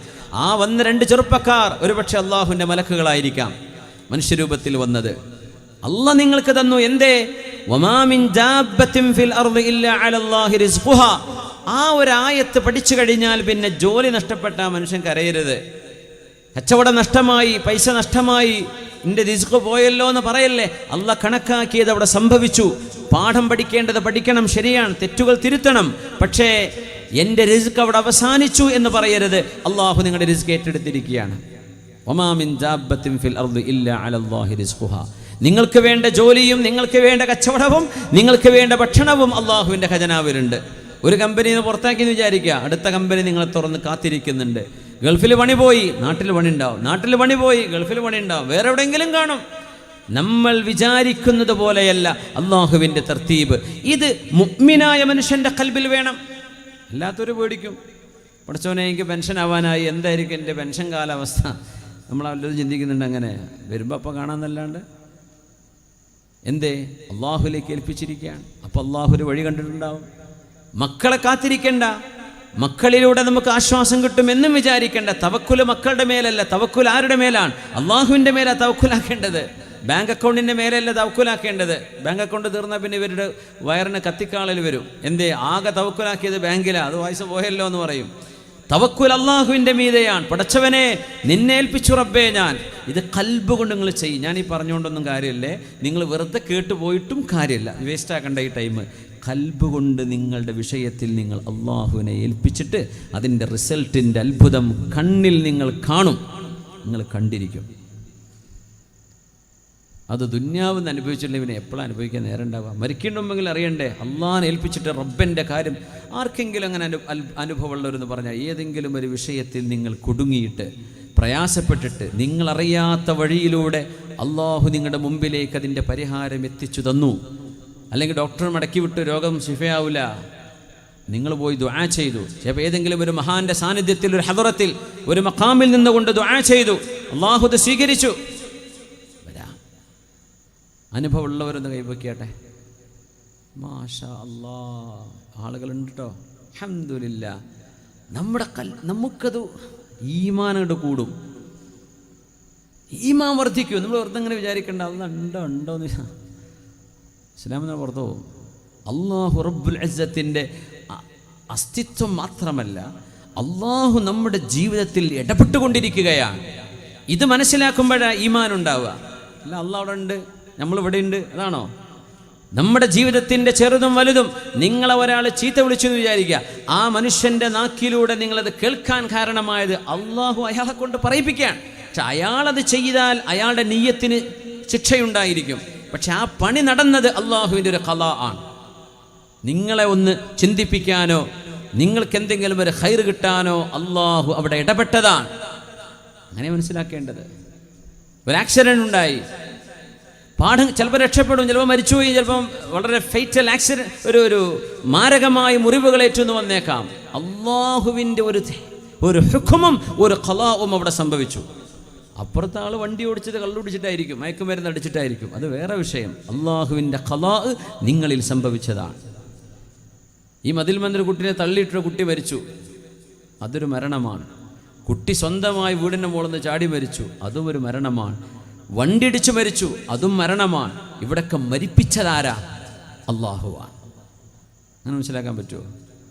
വണ്ടിയിടിച്ച് വന്നാൽ പിന്നെ ഡ്രൈവർ തച്ചു കൊല്ലുക, മതിൽ വന്ന് കുട്ടി ചാടി വീണതാണെങ്കിൽ പിന്നെ നിറൊഴിച്ചു പോവുക, പിന്നെ കരയാനല്ലേ പറ്റുള്ളൂ. അത് പിന്നെ ആരും കുറ്റം പറയാൻ വയ്യല്ലോ. രണ്ട് സ്ഥലത്തും മരിപ്പിച്ചതാരാണ്? അള്ളാഹുവാണ്. ഒരിടത്ത് നിങ്ങൾക്ക് കാരണം കാണാൻ പറ്റും, വണ്ടിയിടിച്ചതാണ്. പക്ഷെ മരണം നടത്തിയത് ആ ഡ്രൈവറാണോ? അല്ല, അത് അള്ളാഹുവാണ്. നമുക്കങ്ങനെ കാണാൻ പറ്റുമോ? അങ്ങനെ മനസ്സിലാക്കാൻ പറ്റുന്നുണ്ടോ? അതാണ് ഈമാൻ. അതാണ് യുഹ്യി വയുമീത്. യുഹ്യി വയുമീത് വഹുവ അലാ കുല്ലി ഷൈഇൻ ഖദീർ. ജീവിപ്പിക്കുന്നത് അല്ലാഹുവാണ്, മരിപ്പിക്കുന്നത് അല്ലാഹുവാണ്. എന്നതിനർത്ഥം ഒരു ബോഡിയെ തൊടാതെ ആ റൂഹ് എടുക്കണം, ഇത് അള്ളാഹ്ക്ക് മാത്രമേ. നിങ്ങൾക്ക് കൊല്ലാൻ പറ്റും ഒരാളെ. എങ്ങനെ? വെട്ടിക്കൊലപ്പെടുത്തി, ദേഹം വെട്ടിമുറിച്ചു, അപ്പോൾ നസീഫ് ഉണ്ടാവും, രക്തം വാർന്നൊലിക്കും. രക്തം വാർന്നൊലിച്ചാൽ റൂഹ് നിൽക്കാൻ പറ്റൂല, റൂഹ് പോകും. ഞാൻ കൊന്നു എന്ന് പറയാം, ഞാൻ മരിപ്പിച്ചു എന്ന് പറയാൻ പറ്റുമോ? ഇല്ല. എന്തുകൊണ്ട് പറ്റൂല? ഇബ്രാഹിം നബി അലൈഹിസ്സലാമിനോട് നമ്രൂദ് തർക്കിച്ചു. ഇബ്രാഹിം നബി പറഞ്ഞു, എൻ്റെ റബ്ബ് യുഹ്യി വയുമീത്, അല്ലാഹ് ഗിവ്സ് ലൈഫ് ആൻഡ് ഡെത്ത്. അപ്പോൾ പറഞ്ഞു, ഞാനും I can give life and death. അങ്ങനെ ഒരു പ്രിസണറെ കൊണ്ടുവന്നു, ഒരാളെ കൊന്നു, ഒരാളെ വെറുതെ വിട്ടു. ഞാൻ അതാ ജീവിപ്പിച്ചു, ഒരാളെ കൊന്നു, മരിപ്പിച്ചു. ഇബ്രാഹിം നബി അലൈഹി സ്വലാം അവിടെ തർക്കിക്കാൻ നിന്നില്ല. നിന്റെ റബ്ബാണ് സൂര്യനെ കിഴക്കുന്ന് കൊണ്ടുവരും, നീ കൊണ്ടുപോവാ പടിഞ്ഞാറുന്ന്. ഫബുഹിതല്ലദീക. എന്തുകൊണ്ട് തർക്കിച്ചില്ല എന്നറിയോ? അവൻ പൊട്ടത്തരാണ് പറഞ്ഞത്. എന്തേ? ജീവനുള്ള ഒരു മനുഷ്യനെ വാളുകൊണ്ട് വെട്ടിക്കൊന്നിട്ട് ഞാൻ മരിപ്പിച്ചു എന്ന് പറയേ? അത് മരിപ്പിക്കലല്ല. ജീവനുള്ള മനുഷ്യനെ നിർത്തിയിട്ട് അയാളുടെ ദേഹത്ത് തൊടാതെ റൂഹെടുക്കാൻ നിന്നെ കൊണ്ട് കഴിയോ? ആ നിൽക്കുന്ന മനുഷ്യനെ മരിപ്പിക്കുക എന്ന് പറഞ്ഞ ദേഹത്ത് തൊടരുത്. ആ ദേഹത്തിൽ നിന്ന് ദേഹിയെ പിടിച്ചെടുക്കാൻ ആർക്ക് കഴിയും? അള്ളാഹുവിനല്ലാതെ. ആർക്കെങ്കിലും കഴിയോ? അതുകൊണ്ടാണ് മരണവും ജീവിതവും അള്ളാഹുവിൻ്റെ കയ്യിലാണെന്ന് പറയുന്നത്. നിങ്ങൾക്ക് വെട്ടിക്കൊലപ്പെടുത്താം, അത് ബോഡി സ്ട്രക്ചർ ബ്രേക്ക് ചെയ്യാൻ.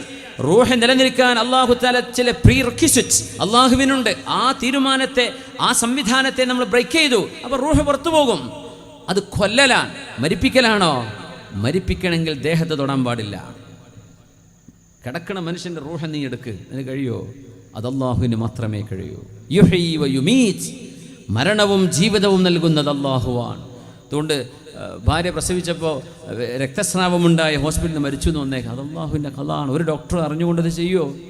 ആരെങ്കിലും അങ്ങനെ ഒരു പാപഭാരം ഒരു സിവിൽ കേസായി മാറിയേക്കാം, കുറ്റകരമായ ഒരു ക്രിമിനൽ കുറ്റമാണെന്ന് പറഞ്ഞേക്കാം, അനാസ്ഥയാണതിന് കാരണമെന്ന് വന്നേക്കാം. അതൊക്കെ ഇവിടെ കാരണങ്ങളാണ്, അതതിൻ്റെ വഴിക്ക് പോകട്ടെ. പക്ഷെ മരണം സംഭവിച്ചത് എങ്ങനെയാണ്? അള്ളാഹു നിശ്ചയിച്ചു, ഇന്ന കുഞ്ഞിൻ്റെ ജന്മം കൊടുക്കുമ്പോൾ ഈ പെണ്ണിന് ഇത്ര വയസ്സാകുമ്പോൾ ഇന്ന സ്ഥലത്ത് വെച്ച് അവിടെ റൂഹിനെ പിടിക്കണം. അതവിടെ നടന്നു. ഇത് വിശ്വസിക്കുന്ന മുമ്പിൽ പോയി പിന്നെ ഹോസ്പിറ്റലിൽ അടിച്ചു പൊളിക്കുമോ? അങ്ങനെ ചെയ്യാൻ പാടുണ്ടോ? ഖളാഉ ഖദർ എന്ന് പറഞ്ഞ സംഭവം ചെറുതല്ല. അത് വിശ്വസിക്കുമ്പോഴേ ഈമാൻ പൂർത്തിയാവുള്ളൂ. ഇസ്ലാം എന്നത് വെറും ഒരു മുസല്ലയിൽ നിസ്കരിക്കലും റമദാനിൽ നോമ്പെടുക്കലും ഒരു ഉംറയും ഇത്ര മാത്രമാണോ? ജീവിതത്തിൻ്റെ ആദ്യം മുതൽ അവസാനം വരെ അതിനിടക്ക് നടക്കുന്ന സർവ്വതിലും അള്ളാഹുവിന് ഇടപെടാനുണ്ട്, ദീനിന് ശരീഅത്തിന് ഇടപെടാനുണ്ട്. അതാണ് ഇസ്ലാം. ഇത് വെറുതെ ഒരു മതം എന്ന് പറഞ്ഞ് വിടണ്ട. അങ്ങനെ കുറേ മതങ്ങൾ ലോകത്തുണ്ട്. ഇസ്ലാമിൻ്റെത് ശരീഅത്താണ്. It's a life formula, it's a life program. അള്ളാഹു തആല അവൻ്റെ ഇഷ്ടപ്പെടുന്ന ഡിയാറുകളിൽ അള്ളാഹു നമ്മെ ചേർത്ത് തരട്ടെ. ആമീൻ. അതുകൊണ്ട് റബ്ബിനെ സംബന്ധിച്ചുള്ള ചിന്തകൾ വളരണം. അള്ളാഹുവിനെ കുറിച്ചുള്ള ചിന്തകളിലൂടെയാണ് മുഅ്മിനീങ്ങൾ കടന്നു പോകുന്നത്. അങ്ങനെയാണ് അവരുടെ ജീവിതമാവേണ്ടത്. ഖുൽ ഇന്നമാ അഇദുകും ബിവാഹിദ. അള്ളാഹുവിൻ്റെ റസൂലേ, അള്ളാഹുവിനെ നിഷേധിക്കുന്ന, അങ്ങയെ നിഷേധിക്കുന്ന, ഖുർആനിനെ നിഷേധിക്കുന്ന ആളുകളോട് പറയണമേ, ഖുൽ, അവരതിൻ്റെ ഓഡിയൻസ്, ഇന്ന ഇന്നമാ അഇദുകും ബിവാഹിദ. I ask you to do only one thing. ഒറ്റ കാര്യങ്ങൾ ചെയ്താൽ മതി. എന്താ ചെയ്യേണ്ടതെന്നറിയോ? അൻ തഖൂമൂ ലില്ലാഹി മത്നാ വഫുറാദാ ثم تتفكروا. അല്ലാഹു ഇല്ലെന്ന് പറയുകയോ പടച്ചവനെ നിഷേധിക്കുകയോ ചെയ്യുന്നതിന് പകരം നിങ്ങൾ ഒരാളോ ഒറ്റക്കോ രണ്ടാളായിട്ടോ മൂന്നാളായിട്ടോ, അല്ലാഹു പറഞ്ഞത് 1 2 എന്നാണ്. മത്നാ വഫുറാദ, നിങ്ങൾ ഒരാളായിട്ടോ രണ്ടുപേര് ഒരുമിച്ചോ നിങ്ങൾ നിൽക്കുക. ثم تتفكروا, അല്ലാഹുവിൻ്റെ സൃഷ്ടിപ്പിനെ കുറിച്ചൊന്ന് ആലോചിച്ചു നോക്കി. ഇതെങ്ങനെ ഇവിടെ വന്നു? ഈ ചെടി, ഇതിൻ്റെ ഇലകൾ, ഈ മരം, ഈ തെങ്ങ്, നമ്മുടെ വയല്, ഇവിടെ കാണുന്ന ചെറു ജീവികൾ, ഈ അന്തരീക്ഷത്തിൻ്റെ ഹ്യൂമിഡിറ്റി, ഈ രാത്രി എങ്ങനെ സംഭവിച്ചു? ഇനി നാളെ പകലുണ്ടാകുന്നു. അതുവരേക്കും നമ്മളെ കൊണ്ട് ഭൂമി കറങ്ങുകയാണ്. 1,08,000 കിലോമീറ്റർ ഒരു മണിക്കൂറിൽ നമ്മൾ യാത്ര ചെയ്തു. 9:30 മണിക്ക് നമ്മൾ തുടങ്ങി, 10:30 മണിക്ക് തുടങ്ങിയപ്പോൾ 12 മണി, 1.5 മണിക്കൂർ കൊണ്ട് 1.5 ലക്ഷം കിലോമീറ്റർ നമ്മൾ ഭൂമിയെയും കൊണ്ട് സൂര്യന് ചുറ്റും ഓടിക്കഴിഞ്ഞു. എത്ര? 1.5 ലക്ഷം കിലോമീറ്റർ. ഒരു മണിക്കൂറിൽ 1,08,000 കിലോമീറ്റർ സ്പീഡിലാണ് ഭൂമി ഓടുന്നത്. ഞാനും നിങ്ങളും നമ്മുടെ ഈ സ്റ്റേജൊക്കെ അടക്കം നമ്മൾ 1.5 ലക്ഷം കിലോമീറ്റർ ഇപ്പോൾ ഒരു മണിക്കൂർ കൊണ്ട് ഓടിയിട്ടുണ്ട്. 1.5, നമ്മൾ ആരെങ്കിലും അറിഞ്ഞിട്ടുണ്ടോ അതിൻ്റെ ദൂരം? ഈ ദൂരം പൂർത്തിയാകുമ്പോഴാണ് ഡിസംബർ 31 എന്ന് പറയാം. ഇത്ര സ്പീഡിൽ ഭൂമി ജനുവരി 1 മുതൽ ഒരു മണിക്കൂറിൽ 1,08,000 കിലോമീറ്റർ സ്പീഡിൽ സൂര്യന് ചുറ്റും കറങ്ങി പൂർത്തിയായി ഒരു റൗണ്ട് പൂർത്തിയാകുമ്പോൾ നമ്മൾ പറയും ഇതാ ഡിസംബർ 31, നാളെ ന്യൂ ഇയറാ, കള്ളു പൊട്ടിക്കാന്ന് പറയും അല്ലേ? അല്ലാഹു റബ്ബുൽ ഇസ്സത്തിൻ്റെ വലിയൊരു ദൃഷ്ടാന്തം പൂർത്തിയാകുന്ന സമയത്ത് അള്ളാഹ്ക്ക് തെറ്റ് ചെയ്തിട്ട് ആഘോഷിക്കുക. ഇതല്ലേ നമ്മൾ ചെയ്യാറുള്ളത്? തതഫക്കറു, നിങ്ങൾ ആലോചിക്കുക, എന്താണ് ഈ ഭൂമി, എന്താണ് ആകാശം, എന്താണ് പ്രപഞ്ചം? നമ്മുടെ കണ്ണിൽ കാണുന്ന ഈ നക്ഷത്രങ്ങളുടെ പ്രകാശം ഇപ്പം ഉണ്ടാകും. ആ നക്ഷത്രം എന്നോ എത്രയോ നൂറ്റാണ്ടുകൾക്ക് മുമ്പ് കരിഞ്ഞു പോയിട്ടുണ്ടാവുന്ന. ഇപ്പം ഈ കാണുന്ന നക്ഷത്രങ്ങളുടെ ഈ പ്രകാശം കാണുന്നില്ലേ? ആ പ്രകാശം ഇപ്പം അവിടെ ഉണ്ടാവണമെന്നില്ല എന്നാണ്. എന്തേ? ആ പ്രകാശം നമ്മിലേക്ക് എത്തുന്നത് ഇപ്പോഴാണ്. അതിൻ്റെ എത്രയോ വർഷങ്ങൾക്ക് മുമ്പ് അതൊരു ഡാർക്ക് മാറ്ററായി മാറിയിട്ടുണ്ടായിരിക്കാം, നമുക്ക് പോലും അറിയില്ല. പ്രപഞ്ചം ഇങ്ങനെയൊക്കെ പറഞ്ഞാലും, ബില്യൺ കണക്കിന് നക്ഷത്ര താര സമൂഹങ്ങളുണ്ടെന്ന് പറഞ്ഞാലും, ദ ഫാർദസ്റ്റ് സ്റ്റാർ, നമ്മളിൽ നിന്ന് ഏറ്റവും ദൂരെ കിടക്കുന്ന നക്ഷത്രം ഇവിടെ നിന്ന് 24 ബില്യൺ പ്രകാശവർഷം അകലെയാണ് കിടക്കുന്നത്. 24 ബില്യൺ. മില്യൺ എന്ന് പറഞ്ഞാൽ 10 ലക്ഷമാണ്. 100 10 ലക്ഷം കൂടുമ്പോഴാണ് ഒരു ബില്യൺ ആവുക.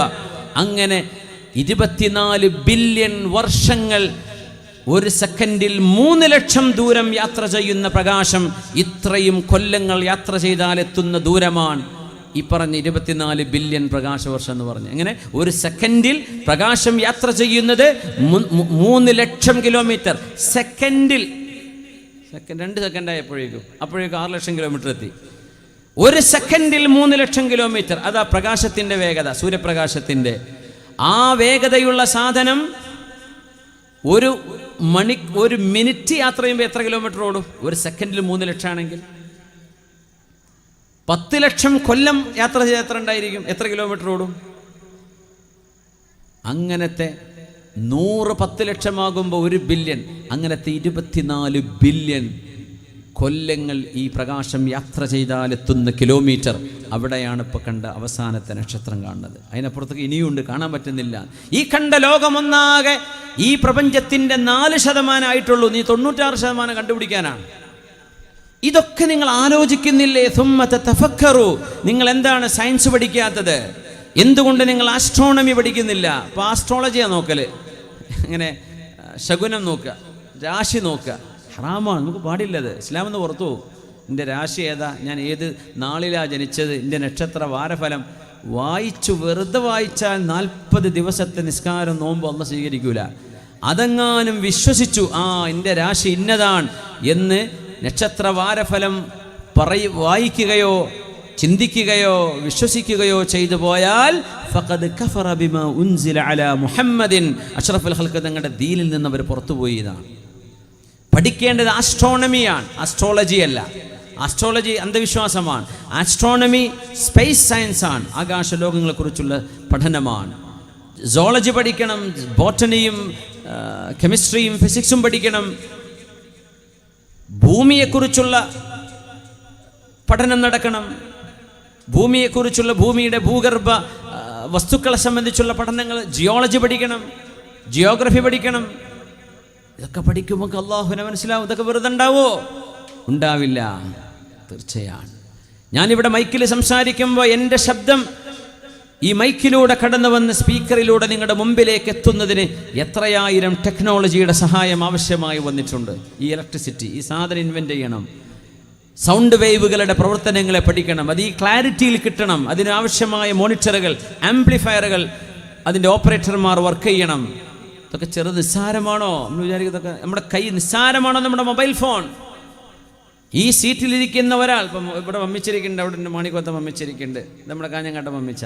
2 മമ്മിച്ചന്മാർ ഫോൺ എടുത്തിട്ട് ഒരാൾ അടുത്ത ആളുടെ നമ്പറിലേക്ക് വിളിച്ചാൽ ഈ ഫോൺ, ഈ മൊബൈലിൽ ഈ ഒരു 2 മീറ്റർ ദൂരമല്ല യാത്ര ചെയ്യുന്നത്, 10,000-കണക്കിന് കിലോമീറ്റർ ആകാശത്തേക്ക്, സാറ്റലൈറ്റിലേക്ക് ഇത് പോകണം. ഇതിൻ്റെ സിഗ്നൽ, ഇതിൻ്റെ റിസീവർ ഇവിടെ എടുക്കണം, ആ റിസീവറിൽ നിന്ന് സാറ്റലൈറ്റിൽ പോകണം. സാറ്റലൈറ്റിൽ നിന്ന് ഏത് നമ്പറിലാണ് വന്നത് അതിൻ്റെ കൃത്യമായ ഫ്രീക്വൻസി മനസ്സിലാക്കി ഇതിനാവശ്യമായ ടവറിലേക്ക് സാറ്റലൈറ്റിൽ നിന്നും സിഗ്നൽ ഇവിടുത്തെ റിസീവറിൽ കിട്ടണം.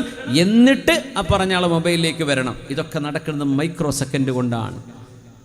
ഇപ്പോൾ വിളിച്ച അവിടെ താഴെ വീട്ടിൽ നിന്ന് താഴെ ഇരിക്കുന്ന വാപ്പ മേലെ ഇരിക്കുന്ന മോളെ വിളിക്കുന്ന ഫോണിൽ വിചാരിക്കുമ്പോൾ എത്ര ആകെ 5 മീറ്റർ നടന്നിട്ടുണ്ടാവുള്ളൂ ഫോൺ യാത്ര ചെയ്ത്. ഫോൺ സിഗ്നൽ യാത്ര ചെയ്തത് 10,000-കണക്കിന് കിലോമീറ്ററാണ്. 10,000-കണക്കിന് കിലോമീറ്ററാണ്. എന്നിട്ടേ ഈ വരുന്നത്. നമ്മുടെ കയ്യിൽ നിന്ന് ഇങ്ങനെയല്ല കണക്ഷൻ, മേലേക്ക് പോയിട്ടാണ് കണക്ഷൻ വരുന്നത്. ഇതൊക്കെ നിസ്സാരമാണോ? അൻത തഫക്കറു. ഇങ്ങനെയൊക്കെ ചിന്തിക്കാനും സംവിധാനിക്കാനുമുള്ള ബുദ്ധിയും ബ്രെയിനും ഒരു കുരങ്ങിൽ നിന്ന്, ചിമ്പാൻസിയിൽ നിന്ന് പരിണാമം സിദ്ധിച്ചു എന്ന് പറയുന്ന മനുഷ്യ ബ്രെയിൻ, മനുഷ്യന് വിശ്വസിക്കാൻ പറ്റുന്നുണ്ടോ ഈ സിദ്ധാന്തം? കുരങ്ങിൻ്റെ ബുദ്ധിയാണ് ഇങ്ങനെ മാറി മറിഞ്ഞതെന്ന്. അങ്ങനെയാണെങ്കിൽ എത്ര കുരങ്ങന്മാർക്ക് ബുദ്ധി വേണം? ഏതെങ്കിലും ഒരു ചിമ്പാൻസി ഇങ്ങനെ ഒരു ബ്രെയിൻ എക്സലൻസ് കാണിച്ചിട്ടുണ്ടോ? ഇല്ല. മനുഷ്യൻ്റെ ബുദ്ധിയൊന്ന് വേറെയാണ്. മനുഷ്യനെ മനുഷ്യനായി പടച്ചു. പരിണാമങ്ങൾ വേറെ ജീവികൾ നടന്നിരിക്കാം, നമുക്ക് നിഷേധിക്കാനും അത് അവകാശപ്പെടാനും കഴിയില്ല. ആവാം, it's a possibility, may or may not be. പക്ഷെ മനുഷ്യനായിട്ടാണല്ലോ മനുഷ്യനെ പടച്ചത്. ആദം നബി അലൈഹിസ്സലാമിനെ ഖലഖല്ലാഹു ആദമ അലാ സൂറതിഹി. ആദം നബി അലൈഹിസ്സലാമിൻ്റെ അതേ രൂപത്തിലാണ് ആദം നബിയെ പടച്ചത്. എങ്ങനെയല്ല, ഒരു മൃഗത്തിൻ്റെ കോലത്ത് നിന്ന് മാറ്റിയതല്ല, ഒരു കുട്ടിയായി വലുതായതല്ല. ആദം അലൈഹിസ്സലാമിൻ്റെ 60 മുഴമുള്ള നീളം, ഹൈറ്റും വെയ്റ്റും മഹാനവറുകൾക്ക് നൽകിയ ചിന്തിക്കാനും സംസാരിക്കാനും the ability to articulate, ഇതൊക്കെ ആദം നബി അലൈഹിസ്സലാമിനെ സൃഷ്ടിച്ചപ്പോഴേ അല്ലാഹു കൊടുത്തതാ.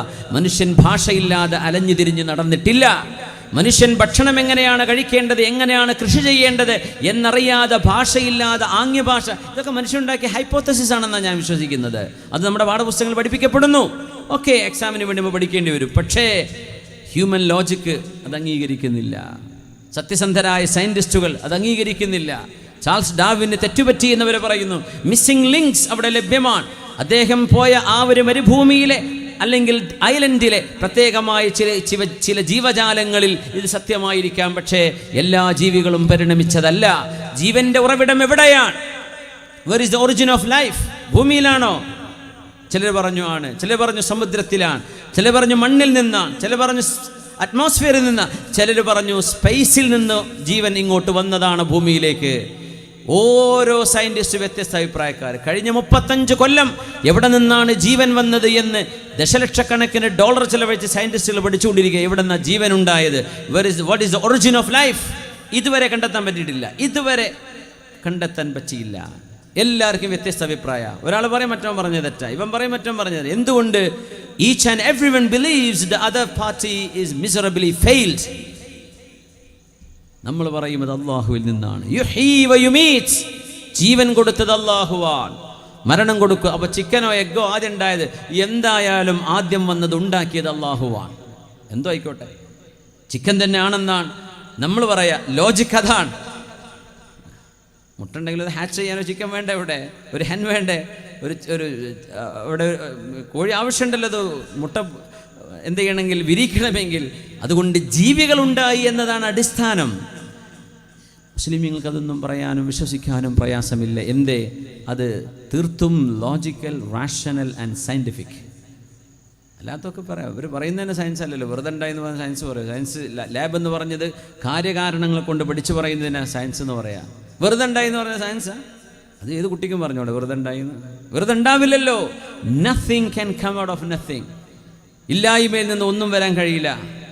അതിൻ്റെ സൃഷ്ടാവ് വേണം. DNA എന്ന് പറയുന്ന നമ്മുടെ മനുഷ്യ ശരീരങ്ങളെ നിയന്ത്രിച്ചു കൊണ്ടിരിക്കുന്ന അതിസങ്കീർണമായ വിവരങ്ങളുള്ള DNA, ഒരു വാപ്പയുടെ സ്വഭാവം ആ കുട്ടിക്ക് കിട്ടുന്നത്, വാപ്പയുടെ നടത്തം, വാപ്പയുടെ ചിരി, വാപ്പയുടെ തലമുടി, വാപ്പയുടെ പല്ല്, ഉമ്മയുടെ രൂപം, ഉമ്മയുടെ സ്കിൻ കളർ, എന്തോ ആകട്ടെ, ഒരു കുഞ്ഞിന് ലഭിക്കുന്നതെല്ലാം ആ കുഞ്ഞിൻ്റെ ജന്മം ഉണ്ടാകുന്നതോടുകൂടെ അള്ളാഹു നിക്ഷേപിക്കുന്ന DNA-യിലൂടെയാണ്. അതാണ് ഹ്യൂമൻ പ്രോഗ്രാമിംഗ്. DNA-യിലെ ചില കോഡുകൾ മാറ്റിയാൽ ആ മനുഷ്യൻ്റെ സ്വഭാവം തന്നെ മാറിപ്പോകും. ആരാണതുണ്ടാക്കിയത്? മനുഷ്യനുണ്ടാക്കാൻ പറ്റൂ DNA ഇൻഫർമേഷൻ. എവിടെ നിന്ന് കിട്ടി? It is definitely from an intelligent source. ബുദ്ധിമാനായ ഒരാളിൽ നിന്ന് മാത്രമേ ഈ വിവരം ലോകത്തിന് കൈമാറാൻ കഴിയൂ. നമ്മൾ പറയാം ആ ഹക്കീമായ ഒരു സൃഷ്ടാവിനാണ് അല്ലാഹ് എന്ന് പറയുന്നത്. അത്ര തന്നെ അല്ല. എവിടുന്ന് അതുണ്ടാകുന്നത്? DNA ആർക്കുണ്ടാക്കാൻ പറ്റും? അതിൻ്റെ ഇൻഫർമേഷൻ അപ്പോബറ്റിക്സ് ഇൻഫർമേഷൻ ആണെന്നാണ്. അതിസങ്കീർണമായ മെസ്സേജുകളാണ് DNA-യിൽ കിടക്കുന്നത്. അപ്പോബറ്റിക്സ് വെറും സ്റ്റാറ്റിസ്റ്റിക്സ് എന്ന് പറഞ്ഞ ബേസിക് ഇൻഫർമേഷൻ അല്ല, വളരെ കോംപ്ലക്സ് ഇൻഫർമേഷനാണ്. അത് കിട്ടണമെങ്കിൽ ഹക്കീമായ, അലീമായ, എല്ലാം അറിയുന്ന തത്വജ്ഞാനിയായ ഒരാളിൽ നിന്ന് മാത്രമേ. It should definitely come from an intelligent source. ഇത് സയൻസ് പറയാൻ. വോർണർ ഗിറ്റ് എന്ന് പറയുന്ന ജർമ്മൻകാരനായ ജീവിച്ചിരിക്കുന്ന സയന്റിസ്റ്റ്, അദ്ദേഹത്തിൻ്റെ പഠനമാണ്. അദ്ദേഹം പറഞ്ഞു ഇത് വെറുതെ ഉണ്ടാവില്ല, ഇത് അതിസങ്കീർണമായൊരു വിവരമാണ്. DNA നമ്മുടെ ശരീരത്തിനുള്ളിൽ കിടക്കുന്ന സാധനം, കണ്ണുകൊണ്ട് നോക്കിയാൽ കാണാത്ത സാധനം. അതില്ലെങ്കിൽ നമ്മളില്ല. സുബ്ഹാന ജല്ല ജലാലു. അല്ലാഹു എൻ്റെ ഹബീബ് പറയാൻ, നിങ്ങൾക്ക് അല്ലാഹുവിനെ മനസ്സിലാവാൻ ഒരു കാര്യം പറയട്ടെ. ഖുൽ ഇന്നമാ അഇദുകും ബിവാഹിദ. അഇദുകും എന്ന് പറഞ്ഞാൽ വഅദ് പറയുന്നു. ഞാൻ നിങ്ങളോട് പറയുന്ന കാര്യം ഒന്ന് മാത്രമാണ്. അൻ തഖൂമൂ ലില്ലാഹ്. അല്ലാഹുവിനെ മനസ്സിലാക്കാൻ വേണ്ടി, അല്ലാഹുവിന് വേണ്ടി നിങ്ങളൊന്ന് എഴുന്നേറ്റ് നിൽക്കിൻ. മസ്ന, രണ്ടാളുകളായിട്ടോ, വഫുറാദ, ഒറ്റക്കോ. എന്നിട്ട് അള്ളാഹുവിനെ പറ്റി നിങ്ങൾ ആലോചിക്കണമേ. പടച്ചവനെ പറ്റി ചിന്തിക്കുക, മനസ്സിലാവും. യാ അല്ലാഹ്. തഫക്കുറു സഅത്തിൻ ഖൈറും മിൻ ഖിയാമി ലൈല. ഒരു രാത്രി മുഴുവൻ നിന്ന് നിസ്കരിക്കുന്നതിനേക്കാളും കൂലിയാണ് 1 മണിക്കൂർ അള്ളാഹുവിനെ കുറിച്ച് ചിന്തിക്കുന്നത് എന്ന് ഇബ്നു അബ്ബാസ് റളിയല്ലാഹു അൻഹുമാ. 1 മണിക്കൂർ അള്ളാഹുവിനെ പറ്റി ചിന്തിച്ചത്. നമ്മൾ ഈ സദസ്സിൽ ഇരുന്നതിന് ശേഷം 1 മണിക്കൂർ കഴിഞ്ഞ് 2 മണിക്കൂർ ആവാനായി. 1 മണിക്കൂർ ചിന്തിച്ചാൽ തന്നെ ഈ രാത്രി മുഴുവൻ നിന്ന് നിസ്കരിച്ചതിൻ്റെ പ്രതിഫലമാണ്. ഫിക്റു സഅത്തിൻ ഖൈറും മിൻ ഇബാദത്തി 60 സന. 60 വർഷം ഇബാദത്ത് ചെയ്യുന്നതിനേക്കാളും വലിയ പ്രതിഫലം 1 മണിക്കൂർ നേരം ഗവേഷണം ചെയ്യുന്ന, പഠനം ചെയ്യുന്ന, അള്ളാഹുവിനെ സംബന്ധിച്ച് ചിന്തിക്കുന്ന 1 മണിക്കൂർ നേരത്തെ ഇബാദത്ത്. ആ ചിന്ത ഒരു ഇബാദത്താണ്. ആ ചിന്തക്ക് അള്ളാഹു 60 വർഷത്തെ ഇബാദത്തിന്റെ കൂലി നൽകുന്നു. ഫഫീ കുല്ലി ശൈഇൻ ലഹു ആയത്തുൻ തദുല്ലു അലാ അന്നഹു വാഹിദു ഫമാ തുബ്സിറുൽ ഐനു മിൻ കായിനിൻ ولو كان أدون من ذرة تلاقيه إلا دليلا على إله عظيم له قدرته. ഓരോ മണൽത്തരിയും, ഓരോ ബാഷ്പകണവും, ഓരോ ജലത്തിൻ്റെ കണികയും, ഓരോ മരത്തിൻ്റെ കോശത്തിൻ്റെ അതിസൂക്ഷ്മമായ അതിൻ്റെ സെല്ലുകളും, അതിൻ്റെ പ്രോട്ടോപ്ലാസവും, അതിൻ്റെ ന്യൂക്ലിയസും, അതിൽ കിടക്കുന്ന എല്ലാ മൈന്യൂട്ട് സങ്കീർണമായ വസ്തുക്കൾ, ജീവങ്ങളിലും എല്ലാ ജീവകങ്ങളിലും കാണുന്ന അതിൻ്റെ അതിസൂക്ഷ്മമായ ഘടകങ്ങൾ മുഴുവനും അലാ ഇലാഹിൻ അളീമിൻ ലഹു ഖുദ്റതു. സർവശക്തനായ ഒരാരാധ്യനായ പടച്ചവനുണ്ടാക്കി എന്നല്ലാതെ ആരാണിതൊക്കെ നിങ്ങളുടെ മുമ്പിൽ ഉണ്ടാക്കി വെച്ചത്? അല്ലാഹുവല്ലാതെ.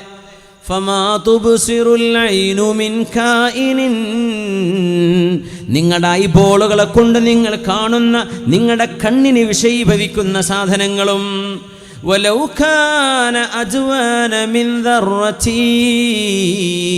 ഒരാറ്റത്തെക്കാളും നിസ്സാരമായ ഏറ്റവും അതിസൂക്ഷ്മമായ കണിക പോലും തുലാഖീഹി ഇല്ലാ ദലീലൻ അലാ ഇലാഹിൻ അളീമിൻ ലഹു ഖുദ്റതു.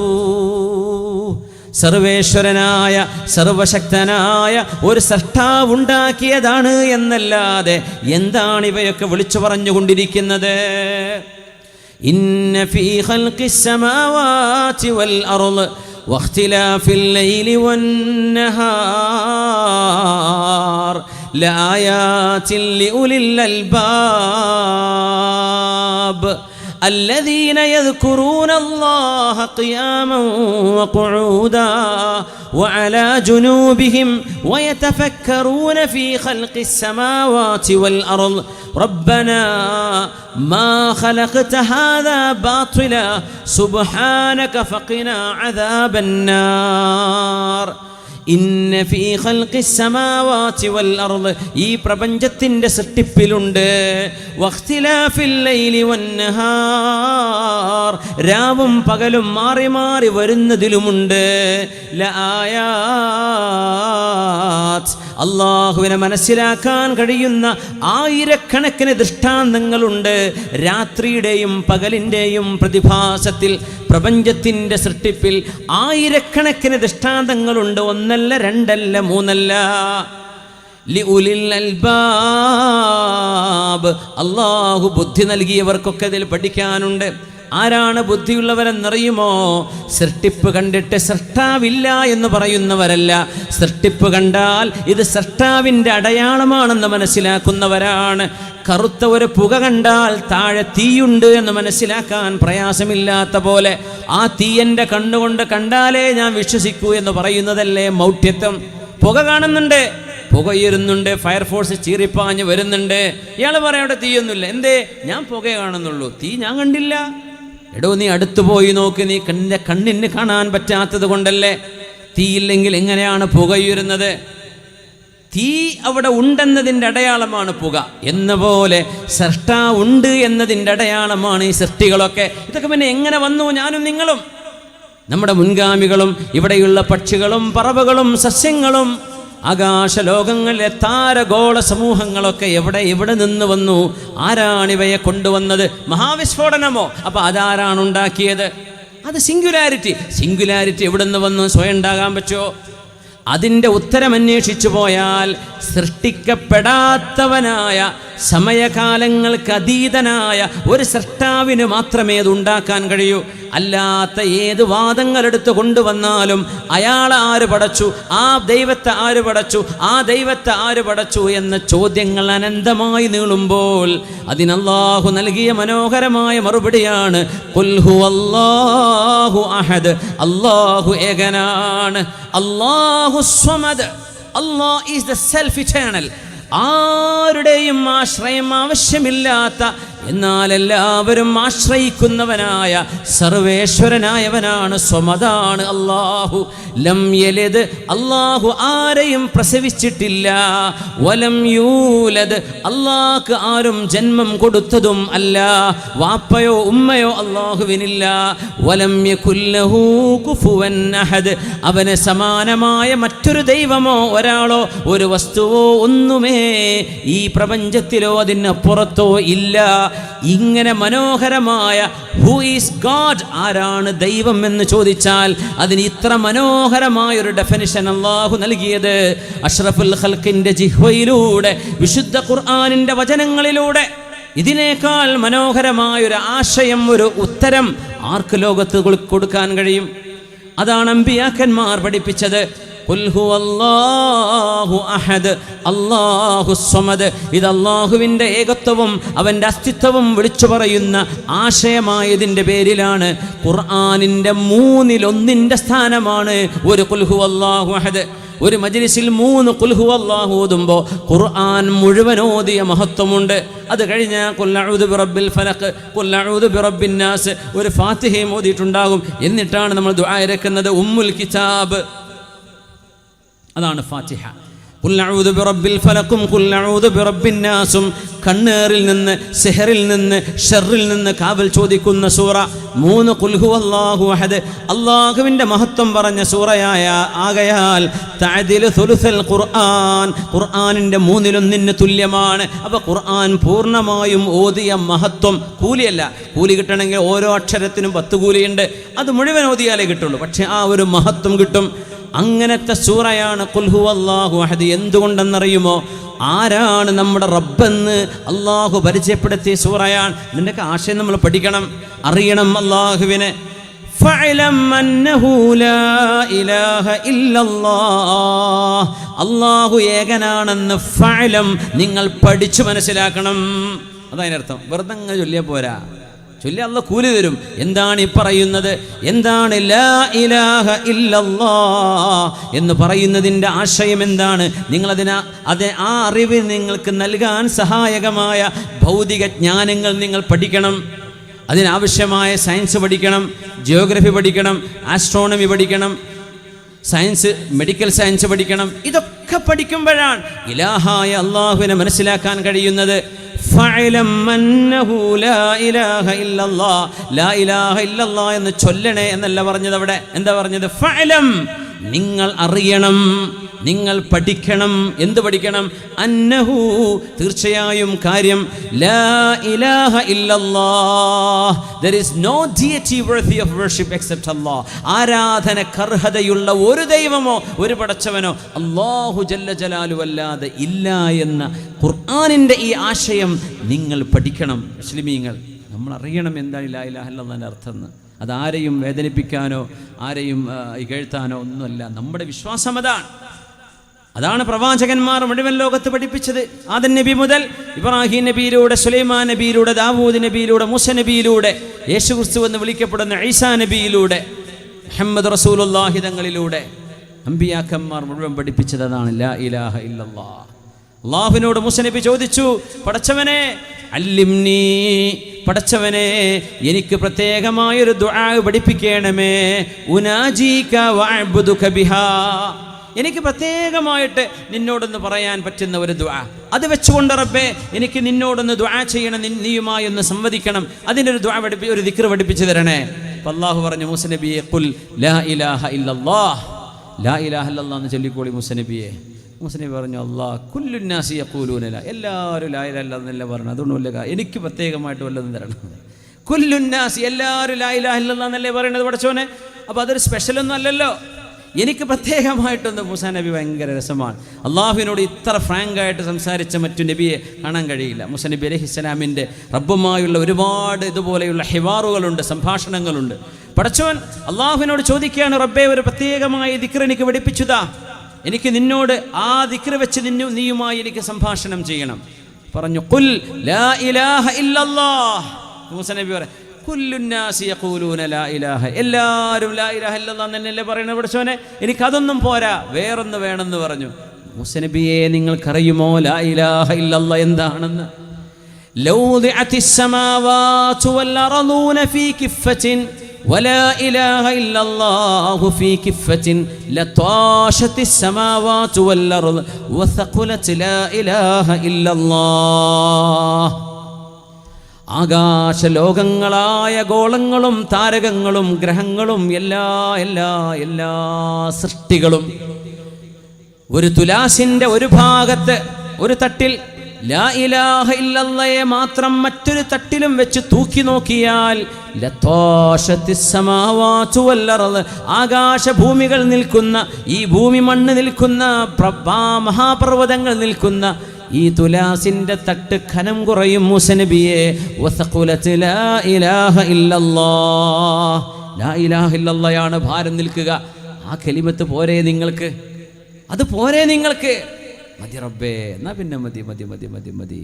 അതുകൊണ്ടാണ് അഫ്ദലു മാ ഖുൽതു വന്നബിയൂന മിൻ ഖബലി ലാ ഇലാഹ ഇല്ലല്ലാഹ്, ഞാനും എൻ്റെ മുൻഗാമികളായ പ്രവാചകന്മാരും പറഞ്ഞതിൽ വെച്ച് ഏറ്റവും നല്ല വചനം ലാ ഇലാഹ ഇല്ലല്ലാഹയാണ്. അലൈഹാ നഹ്യാ, ആ കലിമത്തിലാണ് നമ്മൾ ജീവിക്കുന്നത്. വഅലൈഹാ നമൂതു, ആ കലിമയിലാണ് നമ്മൾ മരിക്കാൻ ആഗ്രഹിക്കുന്നത്. വഅലൈഹാ നുബഅസു ഇൻഷാ അല്ലാഹ്, നാളെ പരലോകത്തേക്ക് വരുമ്പോഴും ലാ ഇലാഹ ഇല്ലല്ലാഹ് നമ്മുടെ കൂടെ വേണം. അല്ലാഹു നമ്മളെ സഹായിക്കട്ടെ.